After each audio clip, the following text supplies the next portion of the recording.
ဖြစ်တယ်အဲ့ဒါတကယ်ပဲနော်အမေရိကမှာအဲ့ဒါပဲနော်အလုတ်ကြောင်းတဲ့ဟုတ်လားအလုတ်ဟိုတင်တန်းရှိတယ်နော်မပါနိုင်ဘူးလားအော်ဟုတ်တယ်ဆရာ overtime ဆင်းရတယ်နော်အလုတ်ရှိတယ်အလုတ်ရှိတယ်အလုတ်ရှိတယ်အဲ့ဒီအလုတ်နေပဲအချိန်ကုန်သွားကြတယ်ယုံကြည်သူများပင်လေအဲ့ဒါဆိုရင်ခင်ဗျားအိပ်ပျော်နေတယ်နော်ညီကောင်မတို့ဒါဆိုဒီလိုမျိုးပြောတဲ့အခါမှာဟာဒါဆိုအလုတ်မလုတ်တော့နဲ့နော်ဘာလဲဥစ္စာကော်ပတီမသွားတော့အဲ့လိုပြောတာဟုတ်လားမဟုတ်ပါဘူးမဟုတ်ဘူးနော်အလုတ်ရမယ်လေဒါပေမဲ့ကိုရတဲ့ရထိုက်တဲ့အခကိုရပြီဆိုရင်ကျွန်တော်ဘာလဲအလုတ်ကိုအပိုလုတ်ဆရာမလို့နော်ကျွန်တော် Monday to Friday ဆိုရင်ရပါပြီဟုတ်တယ်မလားနော် OT ကိုတမမယုံကြည်သူက OT လို့ရင်ကိုကမလုပ်တော့နဲ့နော်လောက်ဆက်မလို့ယုံကြည်သူကအဲ့ဒီအားရရက်ဒီမှာအားရရက်မှာကျွန်တော်မှာကျန်းစာများများတင်ရမှာလေပြီးတော့ကျန်းစာလည်းတိတာများလာပြီဆိုအဲ့ဒီအားရရက်မှာတက်တေခံပါဟုတ်ပြီနော်တက်တေခံပါထွက်ပါနော်တယောက်တည်းဖြစ်စေတယောက်တည်းနှစ်ယောက်ဖြစ်စေသုံးယောက်ဖြစ်စေနော်ကျွန်တော်တက်တေခံထွက်ပါ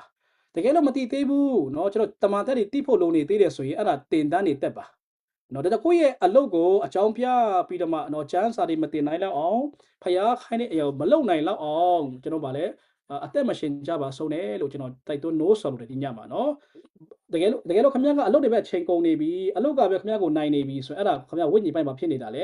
အိပ်ပျော်နေတာအခုဒီမှာပြောတဲ့ခါတွေကယုံကြည်သူနော်မယုံကြည်သူမဟုတ်ဘူးနော်နာမင်ခံတွေမပါဘူးနာမင်ခံခရိယန်တွေမပါဘူးနော်နာမင်ခံတွေမပါဘူးမယုံကြည်သူမပါဘူးအခုဒီမှာပြောတာကယုံကြည်ပြီးတော့သူကိုကျွန်တော်ပြောတာဖြစ်တယ်အဲ့တော့ခင်ဗျားအလုပ်တွေပဲအချိန်ကုန်နေတယ်ဆိုရင်အဲ့ခင်ဗျားဒါဘာဖြစ်နေလဲဝိညာဉ်ပိုင်းအိပ်ပျော်နေတယ်အဲ့ဒါဝိညာဉ်ပိုင်းခင်ဗျားအိပ်ပျော်နေတယ်အခုချိန်မှာအလုပ်တွေကိုရှော့ရမယ့်ချိန်ဖြစ်တယ်အရင်ကမတိလို့အရင်ကတမာတရားမတိခဲ့လို့ကဲတင်ချင်းမြောက်တမာမတိလို့ကျွန်တော်အလုပ်ကိုအရင်စူးစမ်းခဲ့တယ်နော် OT စင်းရင်နော်ပတ်စံပို့ရတယ်ဆိုပြီးတော့မှဒါပေမဲ့တကယ်တော့ခင်ဗျားမရပါဘူးနော်ကျွန်တော်လည်းလုပ်ခဲ့ဘူးတယ် OT များစင်းရင် tax များဖြတ်တယ်ဟုတ်တယ်မလားနော်ခင်ဗျား single ဆိုပို့ဖြတ်တယ်နော် single သမားလေးဆိုကျွန်တော်တခါဒီအလုပ်ဟောင်းပါလေလူငယ်လေးတယောက်ကျွန်တော်ရေလုပ်ဖော်ဆောင်မဲ့လူငယ်လေးတယောက်နပတ်တိတော့ကမနာဘူးနော် Monday to Sunday အဲ့ဒါ14ရက်မနာဘူးသူလုပ်တယ်လေသူ paycheck ဝင်လာတော့ကျွန်တော်ကြည့်တော့သူ paycheck ကနှစ်ပတ်မှာသူက3000လောက်ဝင်တယ်ဒါပေမဲ့အစိုးရပြန်ဖြတ်တော့1500ပဲသူရတယ်1500လောက်သူ tax ပေးလိုက်ရတာအဲ့ဒါသူရစိတ်ဆိုးတယ်လေမတန်လိုက်တာတဲ့ငါကတော့14ရက်လုံးမနာမနေလုပ်ရတယ်အစိုးရကငါ့ရဲ့ပါလဲ tax ကိုအများယူသွားတယ်ဆိုသူရစိတ်ဆိုးတယ်နော်အဲ့ဒါကျွန်တော်ပြတယ်လေ paycheck ကိုပြတာအမေရိကန်မှာခင်ဗျားတို့အလုပ်ရလို့ရလဲခင်ဗျားပတ်စံအများကြီးမရဘူးနော်ပြီးတချို့ကဟုတ်တယ် single မဟုတ်ဘဲနဲ့claim နဲ့သူ3ယောက်လောက်2ယောက်3ယောက်ခင်ဗျာ claim တယ်မလားအဲ့ဒါမှနည်းနည်းရတယ်ဒါပေမဲ့ခင်ဗျားတို့ tax return ပြန်တဲ့ခါပြန်ရောရမှာနော်အဲ့ဒါတွေသိတယ်အဲ့ဒါရှိတယ်အမေရိကန်မှာအကုန်လုံးက system ကရှိပြီးသားတော့ဒီနိုင်ငံမှာနော်ဒါပေမဲ့ခင်ဗျာအရလောက်ခင်ဗျာပင်ပန်းတာပဲဖတ်တင်တယ်ပြီးတော့ယုံကြည်သူမှာဆိုရင်အလုတ်နင်းကလုတ်တဲ့အခါမှာဘာဖြစ်လဲပင်ပန်းတော့ကျန်းစာလည်းမတင်နိုင်တော့ကျန်းစာမတင်တော့တမာပြမသိတမာပြမသိတော့ဖခင်ကဘာကိုခိုင်းတာဖခင်ကဘာကိုအဓိကခိုင်းမှမသိတော့ဘူးလေဒါကြောင့်ခုရောင်နေကြတယ်နော်နောက်ဆုံးကျတော့ဖခင်เจ้าမှာ Sunday မှာဖခင်เจ้าလာနိုင်တယ် Praise and Worship မှာလက်လေးမြောက်တယ်အဲ့ဒါကိုအရင်ကျင်နေသွားတယ်လေဟုတ်တယ်မလားPraise and Worship မှာလက်လေးမြောက်ပြီးတော့အမျိုးနေတာကိုပဲအရန်ကိုဖခင်အတွက်အသက်ရှင်ပြီးထင်သွားတာကျွန်တော်ယုံကြည်သူများပင်လေဟုတ်တယ်နော်အဲ့ဒါမဟုတ်ဘူးဖခင်လိုချင်တဲ့အဲ့ထက်ပိုတယ်ဖခင်လိုချင်တဲ့အဲ့ထက်ပိုတယ်နော်ဒါကြောင့်အခုနာမည်ခံနေကြည့်လိုက်သူတို့မှာဖခင်เจ้าမှာကောင်းကောင်းလာမယ်နော်ပြီးတော့လက်လေးမြောက်မယ်တရှင်းကအရန်ကောမိကြမယ်နော်ပြီးရင်ထိုင်မယ်ဟုတ်တယ်မလားပြီးအိမ်ပြန်မယ်ဒါလည်းပြီးတော့နာမည်ခံတွေကကျွန်တော်တကယ်စစ်မှန်တဲ့ယုံကြည်သူကအဲ့ထက်ပိုရမှာလေဒါပေမဲ့အခုဘာဖြစ်လို့ကျွန်တော်ကိုယ်တိုင်ကယောင်နေကြတာလဲတမာတရားမသိတော့ဘူးလေတဆဘာဖြစ်လို့တမာတရားမသိတာလဲမတင်ဘူးကျွန်တော်မခံယူကြဘူးနော်မခံယူကြဘူးကျွန်တော်အတင်မခံကြဘူးအဲ့ဒီခါဒါဆိုဘာဖြစ်လို့အတင်မခံဘာဖြစ်လို့မတင်တာဆိုအလုတ်ကြောင်တချို့ကနော်အလုတ်ကြောင်အလုတ်ကအရမ်းများတယ်အလုတ်ဟုတ်တယ်မလားOT အဲ့ဒါနဲ့ပဲအချိန်ကုန်ပြီးတော့တမာတရားတွေလည်းအချာဘူးနာဝရှိမဲ့တကယ်မရှင်းလင်းတော့ကိုယ်တိုင်ဘာလို့မသိဘူးဖခင်ကကိုယ်အဓိကဘာခိုင်းမှမသိတော့ဘူးလေတော့ယောင်သွားတယ်နော်ရောင်ပြီးနောက်ဆုံးကျတော့ဖះเจ้าလာနိုင်တာပဲနော်ဝမ်းတာတယ်နော်ဖះเจ้าမှာအလူငယ်လာထက်တာပဲဝမ်းမြောက်သွားတယ်တကယ်တမ်းဖះဖြစ်စေချင်တဲ့အထိရောက်သေးလားမရောက်တော့ဘူးဒါကြောင့်ခင်ဗျားတို့အလုပ်တွေကိုရှော့ကြရအောင်နော်ဒါကြောင့်ကိုပေးရမယ့်ဘေလောက်ရင်တော်ပါပြီနော်ဒါကြောင့်ပေါလုကလည်းတင်မောသေကိုရေးတဲ့ဆာမှာကျွန်တော်တင်ထားပေးတယ်နော်စားရန်ဝိတ်ရန်ရှိမှပါရောင်ရဲချင်းရှိကြကုန်ဟုတ်တယ်မလားငါတို့တွေပါလေဘာမှမပါဘဲနဲ့လောကမှာရောက်လာတယ်တဲ့ထွက်သွားတဲ့ခါလဲပါသွားမှလည်းဘာမှပါသွားဘူးဒါကြောင့်ကျွန်တော်မှပညာရှိရဝိညာဉ်ဘက်ကြောင့်ပညာရှိကြရအောင်ခုဒီအချိန်ကအလုပ်ကိုနင်းကလုတ်ပြီးတော့မှအဲ့တော့ကျန်းစာတွေမတင်နိုင်လောက်အောင်တက်တေတွေမခံနိုင်တော့လုတ်မဲ့အချိန်မဟုတ်တော့ဘူးနော်အရင်ကမသိလို့လုတ်ခဲ့တယ်အခုမလုတ်တော့နဲ့ နော်ဒါကြောင့်ခမရအလုပ်တွေပဲခမရအချိန်ကုန်နေပြီဆိုရင်အဲ့ဒါခမရဘာဖြစ်နေပြီလဲအဲ့ဒါလက္ခဏာပါလဲအိပ်ပျော်ခြင်းဝိညာဉ်ပိုင်းအိပ်ပျော်ခြင်းလက္ခဏာတစ်ခုဖြစ်တယ်အဲ့ဒါကိုဒီညမှာကျွန်တော်နဲ့ငယ်လေးနော်ဒီမှာယုံကြည်သူများကိုကျွန်တော်တိုက်တွန်းနိုးဆော်လို့တယ်ကဲဒီမှာဆက်သွားရအောင်နော်ဆက်ကြည့်ရအောင်ဘာတွေပါလာမလဲမသိဘူးဟုတ်ပြီကဲဒီမှာကျွန်တော်ဆက်ဖတ်မယ်နော်အလုံးလို့တော့ကြောင်းတဲ့ပင်ပန်းရဲ့ဝိညာဉ်ပိုင်းတဲ့အချိန်မပေးနိုင်စိတ်မဝင်စားနိုင်ကြခြင်းတွေအိပ်ပျော်ခြင်းဖြစ်သည်အချို့သောသူများဒီနိုင်ငံရေးလူမျိုးရေးများကိုလိုက်စားခြင်းဖြစ်၎င်းအပျော်ပါလိုက်စားခြင်းအဖြစ်၎င်းဝိညာဉ်ရဲ့နိုးမရနိုင်တော့တခေါခေါ်အိပ်ပျော်နေကြသည်တချို့ကနိုင်ငံရေးကိုလိုက်တယ်ဘာမှအကျိုးမရတဲ့ဟာဟုတ်တယ်မလားအိုးဘာလို့ဆိုကျန်းစာတဲ့ကကျန်းစာထဲမှာဆိုင်နိုင်ငံရေးဒါပေမဲ့ကျွန်တော်ကျတော့နိုင်ငံရေးလိုက်တယ်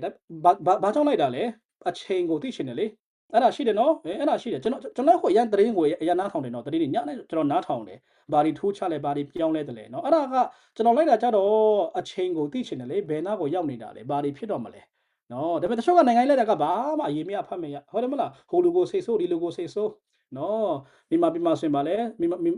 မိမဘေကလာကြဆိုရင်မအားလားဟုတ်တယ်နော်သူ့ကပဲဘာဖဲစိတ်ဆိုးနေကြတာဟုတ်တယ်မလားဘာမှဝိညာဉ်မှာအကျိုးမရှိတဲ့ဟာတွေဒါပေမဲ့ကျွန်တော်နိုင်ငံရေးလိုက်တာကတိချင်တယ်လေဘယ်နာရောက်နေတာလဲဘာတွေပြောင်းလဲနေပြီလဲနော်အဲ့ဒါတိထိုက်တယ်နော်အဲ့ဒါပြီးတော့ကျွန်တော်ဝမ်းသာတာကဝိညာဉ်ဖခင်ဆရာကြီးမိုးဆက်ကိုယ်တိုင်ကအများကြီးတို့လိုက်စားခဲ့တဲ့အခါမှာသူရေးတဲ့စာတွေအများကြီးရှိတယ်နော်အခုအစ္စရေးနိုင်ငံဘယ်ချိန်လွတ်လပ်ရတာလဲနော်ပြီးတော့ဘယ်ချိန်မှာသူတို့စစ်ဖြစ်တာလဲပြီးတော့ခုသူတို့ဖြစ်တဲ့ဟာတွေကဘာတွေလဲအဲ့ဒါဆရာကြီးကကိုရေးထားပြီးသွားပြီကျွန်တော်တို့အတွက်နော်ဒါတွေခင်ဗျာလေ့လာကြပါ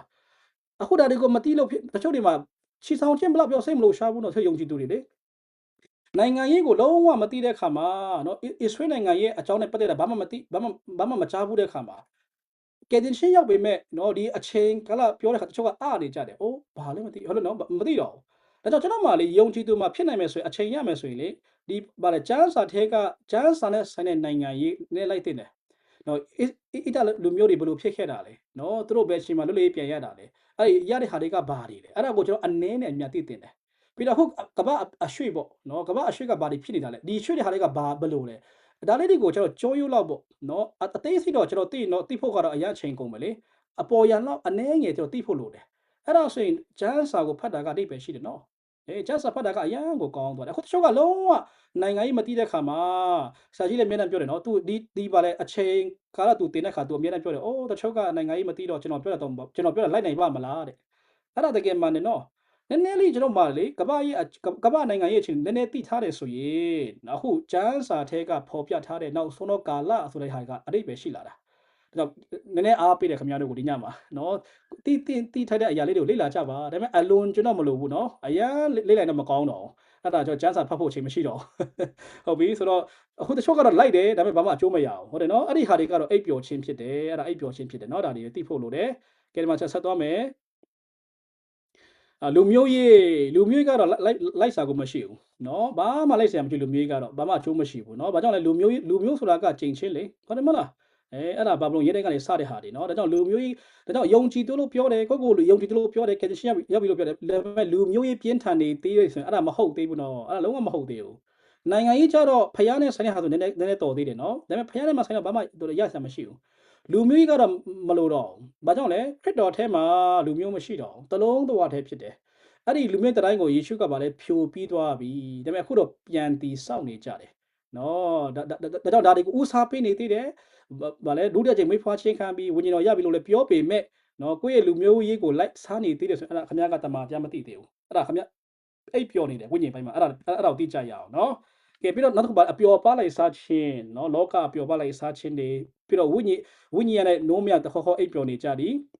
မြတ်သောတော်သူများသည်မွေးရစေဝါသုံးဆွဲအယက်သေးစာများတောက်ကျူးခြင်းအာကာသလိုက်စားခြင်းမိမယောက်ျားလိုက်စားခြင်းများအဖြစ်အိပ်ပျော်နေကြသည်တချို့ကပြောတယ်နော်ယုံကြည်သူတွေကကိုရစားတာတဲ့နော်ခိုင်နီးငုံတာဆလိတောက်တာကကဲတရှိမဆုံးရှုံးပါဘူးတဲ့ဟုတ်ပါတယ်မဆုံးရှုံးပါဘူးဒါပေမဲ့အဲ့ဒါဖယားနှစ်သက်လားမနစ်သက်ဘူးနော်အဲ့ဒါမနစ်သက်ဘူးတချို့တွေကျွန်တော်သွားနှုတ်ဆက်တဲ့ခါမှာအနံ့ရှိတယ်နော်နှုတ်ဆက်တဲ့ခါဆရာနေကောင်းလားနေကောင်းပါတယ်အနံ့ထွက်လာတယ်ဒုက္ခပဲနော်အဲ့ဒါယုံကြည်သူတွေလေတချို့ကရီပြတယ်ဟာသွားကရဲနေတာပဲနော်မသိရင်တွေးထွက်တာတွေးအထက်မှာတွေးအာလားမသိအဲ့ဒါတွေမဖြစ်တင်တော့ဘူးနော်လုံးဝမဖြစ်တင်တော့နော်ကဲတင်ချင်းတကယ်ရောက်လာပြီတကယ်တမာတရားခမအထိုက်လောက်သိပြီဆိုအဲ့ဒီဟာတွေမလုပ်တင်တော့ဘူး အဲ့ဒါလုံနေသေးတယ်အပြင်းကျွန်တော်အပြင်းပြေပေါ့ပြင်းလို့ပါအပြင်းပြေစားတာအဲ့ဒါလည်းမလုပ်သင့်ဘူးနော်အဲ့ဒါခင်ဗျလုံနေသေးတယ်ဆိုရင်အဲ့ဒါခင်ဗျအိပ်ပျော်နေတယ်ခင်ဗျဝိညာဉ်မှာခင်ဗျအိပ်ပျော်နေတယ်နော်နာမင်ခံနေလောက်တာကတော့ကိစ္စမရှိဘူးနော်မယုံကြည်သူကအခုကျွန်တော်ပြောယုံကြည်သူနော်တကယ်ဒုတိယချိန်မိဖွားချင်းခံပြီးတော့ကျွန်တော်ပြောနေတာဒါကြောင့်ခင်ဗျားတို့အတင်းတော်မှာလည်းရှိကြလားမသိဘူးနော်အဲ့ဒါရှိတယ်ဆိုရင်မလုပ်ကြတော့နဲ့နော်မစားကြတော့နဲ့နော်ပြီးတော့ကျွန်တော်ကိုခန္ဓာအဲ့ဒါဖယ်ပြမှန်တော့လေအဲ့ဒီဟာကျွန်တော်ထဲ့တင်လားမထဲ့တင်ဘူးဆရာတော့ကပြောဖို့တယ်နော်အဲ့ဒါဟာတလို့လည်းဖြစ်တယ်ဒါပေမဲ့တကယ်လည်းမှန်တယ်ဖယားကတဲ့လူကိုဖန်ဆင်းတဲ့အခါသူ့မှာရွေချက်ရှိတယ်တဲ့နော်မျက်စိကအစနှာခေါင်းကအစနားတွေကအစသူ့မှာရွေချက်ရှိတယ်နှာခေါင်းကိုဒီမှာထားတာကတဲ့နော်လေရှူဖို့တဲ့တကယ်လို့ဒီမှာအငွေ့ထွက်မယ်ဆိုရင်အပေါ်မှာထားပေးမှာတဲ့ဟုတ်တယ်နော်ကျွန်တော်တို့နှာခေါင်းကအငွေ့ထွက်ဖို့ဆိုရင်ဘယ်မှာထားပေးရမှာလဲဖယားကခေါင်းမှာဒီမှာဖယားဒီမှာဖန်ဆင်းပေးမယ်တဲ့အဲ့ဒါခင်ဗျာနော်ဗာလဲအငွေ့ထွက်တဲ့ခါထွက်မှာလေဟုတ်တယ်မလားကဲကျွန်တော်အိမ်မှာမိခိုးတိုင်ကဘယ်မှာရှိတာလဲဒီအပေါ်မှာရှိတာနော်ယထာမှာလဲသူ့ရဲ့အခုဝေးဘယ်မှာရှိတာအပေါ်မှာရှိတာဟုတ်တယ်မလားစကားဒီမှာလဲကျွန်တော်ဗာလဲအခုဝေးသူတို့အိမ်စောဘယ်မှာရှိအပေါ်မှာရှိတယ်ဟုတ်တယ်နော်ဒါကြောင့်ဒီနှာခေါင်းကအငွေ့ထွက်เสียဆိုရင်တော့ဘယ်မှာရှိရမှာလဲဒီမှာရှိရမှာလေနော်ဒီမှာမရှိရအောင်တစဘာဖြစ်နှာခေါင်းဒီမှာဖျက်ဖန်ဆင်းတာလဲလေရှူဖို့ဟုတ်တယ်နော်အခုလူတွေကအလွဲသုံးတယ်နော်တချို့ကကင်တရှင်းရောက်ပြီတဲ့မဆုံးရှုံးဘူးတဲ့နော်တောက်မယ်တဲ့နော်တောက်ကြတယ်နော်မလုံးနဲ့နော်အဲ့ဒါခမအချိန်မတန်မဲ့ခမကောင်းကင်ခေါ်တော့မယ်ဖေကပြီးတော့အဲ့လိုခမတောက်စားတဲ့ခါခမအော်ရဘစိတ်မကြည့်ဘူးလေအော်ရဘစိတ်မကြည့်တဲ့ခါခမတက်တေခါတဲ့ခါတက်တေမရှိတော့ခါလည်းမခံရတော့ဒါဒီအတောက်စားတွေကိုရှောင်ရမယ်နော်ကျွန်တော်ရှောင်ရမယ်လုံးဝကျွန်တော်ဗာလဲကျွန်တော်ဗာလဲထိတော့မထိတင်ဘူးနော်ဆရာကြီးမိုးဆက်တခါပြောဖို့တယ်ဆရာတယောက်ကနော်သူကဗာလဲသူပြောတာဗာလဲရေဘူးလားပိကဲလားနော်သူဝယ်ချင်တာတဲ့အဲ့နဲ့သူကလည်းအရင်စိတ်လောပြီးတော့မှဆိုင်ထဲဝင်သွားတာပြန်ထွက်လာသူဝယ်တာရေဘူးဝယ်တာလေအဲ့ဒါပြန်ထွက်လာတော့နော်သူရဲ့အတင်းတော့သူ့ကိုတွေ့တယ်လေဆိုတော့အဲ့ဆိုင်ကပုံမှာ liquor နော်အရက်ဆိုင်ဖြစ်နေတာဆိုတော့သူကတော့ဆရာကတော့အကျက်တော့ဖို့မတော်ပါဘူးနော်နေသူကရေစားလို့ရေတော်ဝယ်တယ်ဒါပေမဲ့ထွက်လာတော့အပြင်ကလူကသူ့ဘလို့ထင်တာလဲဒီရှာဘာအထက်မှာအရက်ဝယ်ထင်သွားတာလေယုံကြည်သူဆိုအဲ့ထက်တော့မဝင်သင့်တော့ဘူးနော်မဝင်သင့်တော့နော်ပြီးတော့ကျွန်တော် shopping mall တွေမှာရှိတယ်နော်ကျွန်တော်ဗာ Kroger တွေမှာလည်းရှိတယ်ပြီးတော့အခုကျွန်တော် Charlotte မှာဆိုရင်တော့ဗာလဲဥစ္စာလေFood Lion နော် Food Lion ကအများဆုံးဒီမှာနော် Food Lion နေပြီးတော့ဗာတွေရှိတယ်ကျွန်တော် Charlotte မှာကျွန်တော်မေ့သွားပြီအဲ့ဒီ compare food ဟုတ်တယ်မလားအဲ့လိုမျိုးဆိုင်တွေမှာဆိုရင်သူတို့မှာအတန်းလိုက်ရှိတယ်နော်ဗာလဲ juice တန်းရှိတယ်ဗာလဲ wine တန်းရှိတယ်အဲ့ဒီဖက်တော့မတော်တင်ဘူးနော်ယုံကြည်သူဆိုရင်လေအဲ့ဒါခင်ဗျားအမတော်လမ်းလျှောက်နေတချို့ကဘယ်လိုထင်ဒီဆရာက wine ဝယ်ရှင်လားမသိအဲ့လိုဖြစ်သွားမှာနော်ဒါကြောင့်အထက်မှာထဲဖို့မပြောနဲ့နော်အဲ့ဒီဆိုင်တွေမှာတော့မတော်ဖို့တောင်မှနော်တော်ဖို့တော့တတိထားဖို့လိုအပ်တယ်အဲ့လောက်ထိကျွန်တော်မတည်ထားရမှာဒါပေမဲ့ခုတော့ပဲဟုတ်မှာလေတချို့ကကင်ရှင်မဆုံးရှုံးဘူးဆိုပြီးတောက်နေကြတယ်နော်မလုံးနဲ့နော်အဲ့ဒါခင်ဗျာမလို့အဲ့ဒါခင်ဗျာတောက်နေခင်ဗျာစားတယ်ဆိုရင်ခင်ဗျာအိပ်ပျော်နေခင်ဗျာဝိတ်မယ်ခင်ဗျာအိပ်ပျော်နေတယ်သိထားပါနော်အဲ့ဒါသိထားနော်ယုံကြည်ဆိုအဲ့ဒါခင်ဗျာအိပ်ပျော်နေပြီဆိုသိထားပါကိုနော်ကဲဟုတ်ပြီဒီမှာဆက်သွားရအောင်ကဲအများသောသူများဒီမွေးရစေဝါသုံးဆွဲအဟိတေစာများတောက်ကျိုးကျအားကစားလိုက်စားခြင်းပြီးတော့မိန်းမယောက်ျားလိုက်စားခြင်းများအဖြစ်အိပ်ပျော်နေကြတယ်အဲ့မိန်းမယောက်ျားဆိုတာကတော့အိမ်ထောင်ရေးပိုင်းဆိုင်ရာပေါ့နော်အိမ်ထောင်ရေးပိုင်းဆိုင်ဖောက်ပြန်တဲ့ဟာတွေဟုတ်တယ်မလားယောက်ျားရှိရတဲ့နော်အလုပ်ထဲမှာအလုပ်ထဲကသူကပဲသဘောကျပြီးတော့စကားပြောတဲ့ဟာတွေဟုတ်တယ်နော်အလုပ်ကပြန်လာတဲ့ခါမှာလဲဖုန်းထဲမှာစကားပြောတဲ့ဟာတွေအဲ့ဒါမလုပ်ကြနဲ့နော်အဲ့ဒါကျွန်တော်မလုပ်သင့်ဘူးနော်မလုပ်သင့်ဘူးဟုတ်အခုကျွန်တော်တို့ဘာလို့ဆိုတချို့အသိတော်တွေမှာကျွန်တော်ကြားနေရတယ်နော်အိမ်ထောင်ရေးပိုင်းဆိုင်ပြဿနာဖြစ်တဲ့ဟာတွေလေအဲ့ဒါတွေကအဲ့ဒါပဲနော်ကျွန်တော်မှာအလုတ်ထဲမှာအလုတ်နဲ့ပဲအချိန်ကုန်သွားတဲ့ခါမှာအလုတ်ထဲကလူပဲသဘောကျတော့တယ်လေအိမ်ကသူကိုနော်တန်ရင်စင်မရှိတော့ဘူးပြီးတော့မှကလေးမိန်းမတွေကကလေးရတဲ့ခါမှာမချောတော့ဘူးလေနော်ကိုခန္ဓာကကြီးလာတယ်လေဟုတ်လားတချို့ကလည်းအရွယ်ကကျသွားတဲ့ခါမှာယောက်ျားတွေကအလုတ်ထဲမှာရှိတဲ့နည်းနည်းလာတဲ့သူကိုစိတ်ဝင်စားတတ်တယ်နော်အဲ့ဒါလည်းမလုပ်ချနဲ့နော်အဲ့ဒါဖြစ်သွားပြီဆိုတော့သွားပြီအဲ့ဒါသွားပြီနော်အရန်ကိုဖြည့်ရှင်းရခက်တယ်နော်ကျေးဇူးတော်ကြောင့်ကျွန်တော်တင်းတော်မှာတော့ဒါတွေမရှိသေးလို့ကျွန်တော်ကျေးဇူးတော်ချီးမွမ်းတယ်နော်အခုချိန်ထိနောက်ကျတယ်မသိဘူးဒါပေမဲ့ခုဒီမှာအခုဆရာတချို့တင်းတော်ကတော်တော်လူများနေပြီနော်လူရောက်100ကျော်နီးပါးလောက်ဖြစ်လာတယ်အဲ့ဒီမှာပြောလို့မရဘူးနော်တချို့တွေကနော်အပြင်းပြေလာဒါမှမဟုတ်ပြင်းလို့လာဒါမှမဟုတ်အိမ်ကဟာနဲ့အတိတ်အစင်မပြေလို့လားမသိဘူးအလုပ်ထဲမှာစိတ်ကပျော်သွားတာဖြစ်တတ်တယ်အဲ့ဒါတွေမလုပ်ချနဲ့နော်ညီကောင်မောင်နှမတို့အဲ့ဒါလုံးမချိန်မဟုတ်တော့အဲ့လုံးမချိန်မဟုတ်တော့အဲ့ဒါဖြစ်လာပြီဆိုရင်တော့ဒီလိုရှိတယ်ခုအဲ့ဒါကခမည်းတယောက်တည်းကလုတ်ပေမဲ့အများကိုထိတယ်နော်အဲ့အများကိုထိတာ နော်ကျွန်တော်ကခွတ်တော်ရဲ့ခွတ်တဲ့ကိုခန္ဓာလေကျွန်တော်ငါလောက်တာဆန်တဲ့ပါဆိုင်လေအရန်ဆိုင်တယ်အရန်ဆိုင်တယ်ငါလောက်တာတခြားသူတွေပါအကုန်ဆိုင်တယ်အထက်ကတယောက်ကဖြစ်သွားပြီဆိုရင်ကျန်တဲ့သူအလုံးထိလားမထိဘူးလားအကုန်ထိသွားတာနော်ဒါကြောင့်ကျွန်တော်မှဒီယောက်ျားမိန်းမကိစ္စတွေကအရန်ကျွန်တော်စီကံရှိဖို့လိုတယ်ယုံကြည်သူမှာဆိုရင်နော်ပြီးတော့စာတန်ကလည်းသူသိတယ်နော်သူ့အချိန်မရှိတဲ့ခါမှာလေစာတန်ကသူ့အချိန်မရှိတော့ဘူးလေမကြခင်မှာကျွန်တော်ကကောင်းကင်တက်တော့မှာဆိုတော့ဘယ်လို့မှသူကျွန်တော်တွေးဆောင်လို့မရအခုနောက်ဆုံးတော့ကာလမှာစာတန်မာနဲ့တုံးတဲ့လက်နဲ့ကအဲ့ဒီအိမ်ထောင်ရေးကိစ္စတွေအရန်တုံးတဲ့စာတန်မာနဲ့ကအခုဒီမှာကျွန်တော်လေးမှာပြန်လာတာလေကျွန်တော်ညီမတယောက်အိမ်ထောင်ရေးကိစ္စပါတယ်နော်တော်တော်လေးစိတ်ညစ်ရတယ်နော်ဘယ်လိုမျိုးဖြစ်ရှင်းပြင်မှာကျွန်တော်မသိဘူးနော်အဲ့ဒါဆရာကြီးကကျွန်တော်အကြံဉာဏ်တောင်းကြည့်တယ်ဆရာကြီးကကယ်တင်ရှင်းပြောပြလိုက်တယ်တယောက်နဲ့စလုံးကိုကယ်တင်ရှင်းမဝင်ကားလိုက်ပါတယ်ဆိုတော့မလွယ်ဘူးနော်တကယ်ဖြစ်လိုက်အရန်ကောင်းခိုက်ရတယ်နော်အဲ့ဒါကြောင့်အခုဒီမှာရှိယုံကြည်သူများအိမ်ထောင်တယ်များနော်တတိထားကြရအောင်နော်တတိထားကြရအောင်ငါလောက်တာဆန်နဲ့ပါဆိုင်တယ်ငါလောက်တာအတင်းတော်နဲ့ပါအရန်ဆိုင်တယ်နော်ခမ ्या ဖြစ်သွားရင်တစ်ခုလုံးထိမှာအကုန်ထိမှာအရန်ပြီးတော့ခမ ्या ကိုယ်တိုင်လည်းရှစ်သွားတဲ့ခါမှာနော်ဝိညာဉ်မှာအရန်ကျသွားလိမ့်မယ်အဲ့ဒါဆိုရင်ဘယ်လို့မှနော်ဖျားလိုချင်တဲ့ဖက်ကိုကျွန်တော်မသွားနိုင်တော့ဘူးအများကြီးကျွန်တော်တော့ဟိုစားပါလဲကျွန်တော်အတင်းတော်မကြုံတွေ့ရပေမဲ့နော်တချို့အတင်းတော်ကျွန်တော်ကြုံတွေ့ရတယ်ကျွန်တော်သွားပြီးဖြည့်ရှင်းပေးရတယ်အဲ့ဒီကိစ္စတွေလေမလွယ်ဘူးဒါအကောင်းဆုံးကတော့မီးဆိုတာမလောင်ခင်မှာတားတာအကောင်းဆုံးဖြစ်တယ်နော်ဒါကြောင့်ဝိညာဉ်ပိုင်းမှာကျွန်တော်ဒါတွေတတိထားကြရအောင်နော်ဒီຢာတွေဖြစ်သွားပြီဆိုအိပ်ပျော်သွားပြီလေနော်အိပ်ပျော်သွားတဲ့ခါမှာဘာမှမလုပ်နိုင်တော့ဘူးနော်ဘာမှခိုင်းလို့မရဖျားခိုင်းတယ်ဖျားလည်းဖျားခိုင်းတယ်မလုပ်ကျွန်တော်မလုပ်နိုင်တော့ဘူးပြီးသွားပြီအဲ့ဒါဆိုရင်အဲ့လိုမျိုးဒါတော့ကိုယ့်ကိုယူဆိုင်ရမယ်ကျွန်တော်ကိုယ့်ကိုယူဆိုင်ရမယ်နော်ဒါတွေကိုကျွန်တော်တို့ရှောင်ကြရအောင်နော်ဒါကြောင့်စိတ်ဒီလိုရှိတယ်ကိုယ်ခန္ဓာကအပြစ်ဆိုတာလေရာကိုကရှင်းပြတယ်နော်အပြစ်ဆိုတာကိုယ်ခန္ဓာကနေအပြစ်ကိုလှုပ်ဖို့ထိကအရင်ဆုံးဘယ်နေစလဲစိတ်ကစတယ်နော်ဒီစိတ်ကနေစတာဒါခင်ဗျားတို့စိတ်ထဲမှာအရင်ဆုံးဝင်လာလိမ့်မယ်ဒီဟာတွေကဒီတွေးဆောင်ရှင်းတယ်အဲ့ဒါကိုခင်ဗျားတို့ဒီစိတ်ကနေခင်ဗျားဖြတ်နိုင်ကောင်းတယ်နော်ခင်ဗျားဒါမဖြတ်နိုင်ဘဲနဲ့ခင်ဗျားစိတ်ကနေစဉ်းစားအဲ့ဒါကိုခင်ဗျားကတော်တော်လေးကိုခင်ဗျားစဉ်းစားနေပြီဆိုရင်တော့အဲ့ဒါကိုယ်ခန္ဓာလှုပ်တော့မကြခင်ပါအဲ့ကိုခန္ဓာထိလှုပ်ပြီဆိုရင်တော့သွားပြီအဲ့ဒါစာတာခင်ဗျားကိုနိုင်သွားပြီဒါဆိုရင်တော့ပြန်ထပ်ဖို့ကမလွယ်ဘူးเนาะဒါကြောင့်ကျွန်တော်မှာဒါတွေကိုသိထား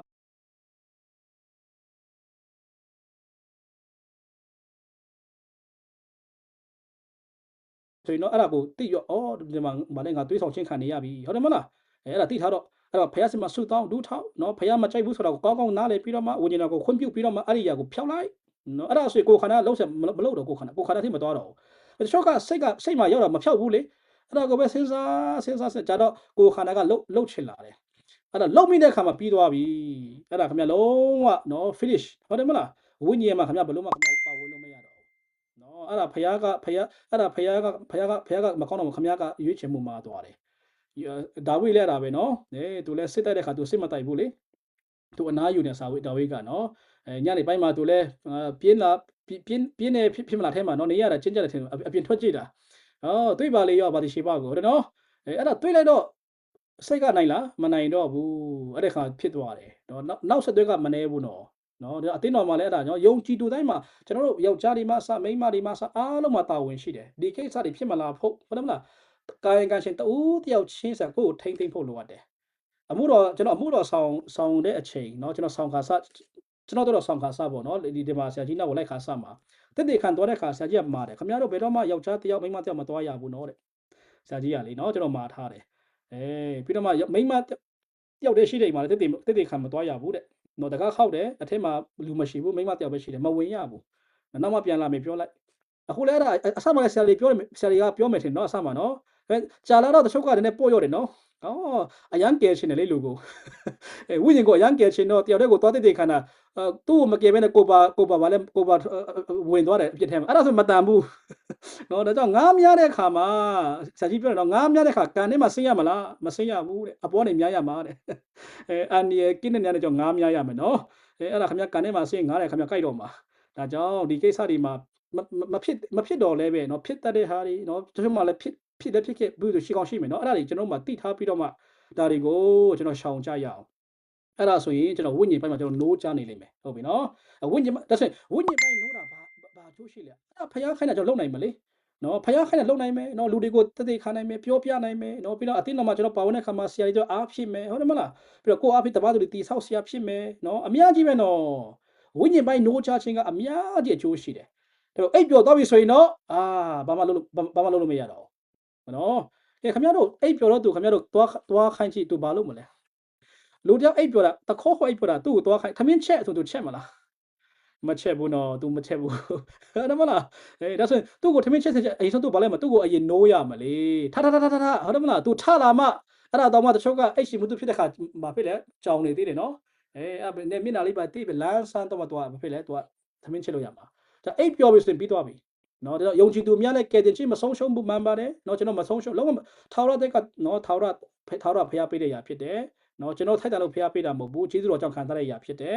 ဆိုမဆုံးရှုံးဘူးဒါပေမဲ့အသက်တာမှာကျွန်တော်ကိုယ့်ကိုတတိမထားဘူးဆိုရင်အိပ်ပျော်နိုင်တယ်နော်ခဏကျွန်တော်အိပ်ပျော်နိုင်တယ်အဲ့ဒါတွေကိုဒီညမှာကျွန်တော်ပြန်ပြီးတိုက်သွင်းလို့ဆော်လို့လေနော်ကဲဟုတ်ပြီဒီမှာဆက်သွားရအောင်နောက်မှလည်းကြံသေးတယ်နော်ဟုတ်ပြီဒီမှာဆက်သွားမယ်ဟုတ်ပြီထိုသူများထက်အတိရခဲ့သောသူများမှာကဲတင်ချင်းတို့မရောက်တမာတရားကိုမသိတော့လေဖယားတရားလိုက်စားခြင်းဖယားကိုချီးမွမ်းတည်ဆိုခြင်းတရားဟောနေသူအမှုတော်ဆောင်များနဲ့နာမင်ခံများဖြစ်ဒီလူတွေကအတိရခဲ့ဆုံးပဲကျွန်တော် GBC မှာလည်းအကုန်လုံးကောင်းကင်မသွားဘူးနော်တချို့ကထင်တာ GBC မှာပါတယ်ဆိုတော့ငါတော့ကောင်းကင်နိုင်ငံရောက်မယ်မရောက်ဘူးအဲ့ဒါခမည်းကိုယ်တိုင်ဟန်ဆောင်နေတယ်နော်ကဲတင်ချင်းမရောက်ပဲခမည်းရောက်ဟန်ဆောင်နေတယ်နော်ကိုလိန်ညာတယ်ဆိုခင်ဗျာကြံခဲ့မယ်နော်အဲ့ဒါ GBC မှာ member ဝင်လို့ကောင်းကင်နိုင်ငံရောက်မလို့ကြားစာရှိလားမရှိဘူးဒုတိယအချိန်မွေးတကယ်မွေးဖွားမှဟုတ်တယ်မလားတကယ်ကဲတင်ချင်းတကယ်ရောက်မှခင်ဗျာကိုယ်တိုင်ကောင်းကင်တက်မှာအခုခဏကျွန်တော်ဖတ်သွားတဲ့အုပ်စုအဲ့ဒါအရန်ခက်တယ်နော်ကဲတင်ချင်းလည်းမရောက်တမာတက်လည်းမသိဒါပေမဲ့ဖယားဖမအရန်ဆရာကြီးတယ်လေဟုတ်တယ်နော်အရန်ဆရာကြီးတယ်အဲ့ဟာအဲ့ဒီလူတွေကအခက်ဆုံးပဲကျွန်တော်အဲ့ဒါဘာဖြစ်လို့ကျွန်တော်ကိုယ်အဲ့ဒါဖြစ်ခဲ့တယ်လေကဲတင်ချင်းမရောက်ပဲအရန်ဆရာကြီးခဲ့တယ်နော်ပိုဆိုးတာကကြောင်းတက်တော့ပိုဆိုးသွားတယ်ကြောင်းတက်လိုက်တော့တမန်တရားတွေကျမ်းစာတွေတီးတော့ပိုဆိုးသွားတယ်လေတရားဟောဒီလည်းတီးသွားတယ်လေနော်ဘယ်လိုဟောရမလဲနော်ဘယ်နဲ့မှ reference သုံးရမလဲဥပမာနော်မေတ္တာအကြောင်းဆိုရင်နော်ဘယ်ကျမ်းပိုက်နေလဲအတိအကုန်တီးသွားတယ်လေနော်အဲ့ဒီခါမှာတရားဟောတဲ့ခါလဲဟုတ်နေတာပဲနော်ပြီးတော့ not audience ကလည်းအများဆုံးဇာတိလို့ဆိုတော့မသိဘူးလေဒီဆရာကတကယ်ကယ်တင်ရှင်ရတယ်ဒါပေမဲ့ကျမ်းစာပြောလို့ဆိုတော့ဟုတ်မှာပါတဲ့အာမင်ဟုတ်တယ်မလားဒါပေမဲ့ကျွန်တော်ကိုယ်တိုင်ကယ်တင်ရှင်မရောက်ဖြစ်နေတာမသိခဲ့ဘူးတော်ဒုက္ခရောက်တယ်နော်အဲ့ဒါကြောင့်ပဲဖြစ်မယ်နော်အခုတချို့အများစုတွေအခုအများစုကချမ်းသာချင်းကြွယ်ဝချင်းကိုကြိုက်နေတုံးပဲနော်ငါတို့ချမ်းသာရမယ်ငါတို့ကြွယ်ဝရမယ်ကျွန်တော်မကြခင်မှာအဲ့ဆရာတောက်ပြောသေးတယ်လေဒီ2026မှာတဲ့ယုံကြည်သူတိုင်းငွေစကားပြောရမယ်တဲ့ငွေကိုထိန်းချုပ်ရမယ်တဲ့နော်ငါတို့မှငွေကိုဗာလဲမလဲထိန်းရမယ်တဲ့နော်ငွေကငါတို့ဗာလဲနယ်ပယ်ဖြစ်ရမယ်အော်အဲ့ဒါကျွန်တော်နောက်ထောင်ပြကျွန်တော်အစိမ့်အော်တော်စိတ်ပြတ်သွားတယ်ဒါပေမဲ့သူ့ရဲ့ငယ်သားတွေကအာမင်ထိုးတယ်နော်အာမင်အာရပါလက်ခုတ်တို့လက်မောင်းအဲ့လိုလေအာမင်နော်တယ်မလားဒီနေ့မှာငါတို့ငွေကိုထိန်းချုပ်ရမယ်တဲ့ငွေကိုငါတို့ဗာလဲကင်ရမယ်တဲ့အဲ့ဒါမသိရင်တော့ဟုတ်တယ်လို့ပဲနော်ငွေရှိမှဗာလဲအဆင်ပြေမယ်တဲ့အမှုတော်မှာလဲငွေရှိမှအောင်မြင်မယ်ငွေရှိမှဗာလဲလူတွေကိုငါတို့တိတ်ခံနိုင်မယ်အပေါက်ကွက်ရတယ်မဟုတ်ဘူးအဲ့ဒါတမာတရားမသိခင်ဗျားလည်းရောင်သွားမယ်နော်ခင်ဗျားရောင်သွားမယ်နော်အဲ့ထဲမှာကျွန်တော်တို့ကတိသွားတော့သူတို့ကိုကြည့်တနာသွားတယ်အရင်ကတော့ကျွန်တော်လည်းနည်းရောင်ချင်သေးတယ်နော်ကင်ရှင်မြောက်ခင်တော့လေအော်ဘယ်လိုလဲဒီဟာတွေကပြီးအဲ့မှာလူအုပ်ကမြင်ရတယ်လေလူအရမ်းများတော့ဟာဒီဆရာလည်းဖះသုံးမှာပါဆိုတဲ့စိတ်မှာရှိခဲ့ဘူးတယ်နော်နောက်တော့ဘယ်ဟုတ်မလဲဆရာကြီးစီရောက်တော့တိသွားတယ်ရင်ကောင်နေပဲတဲ့အဲ့ဒါ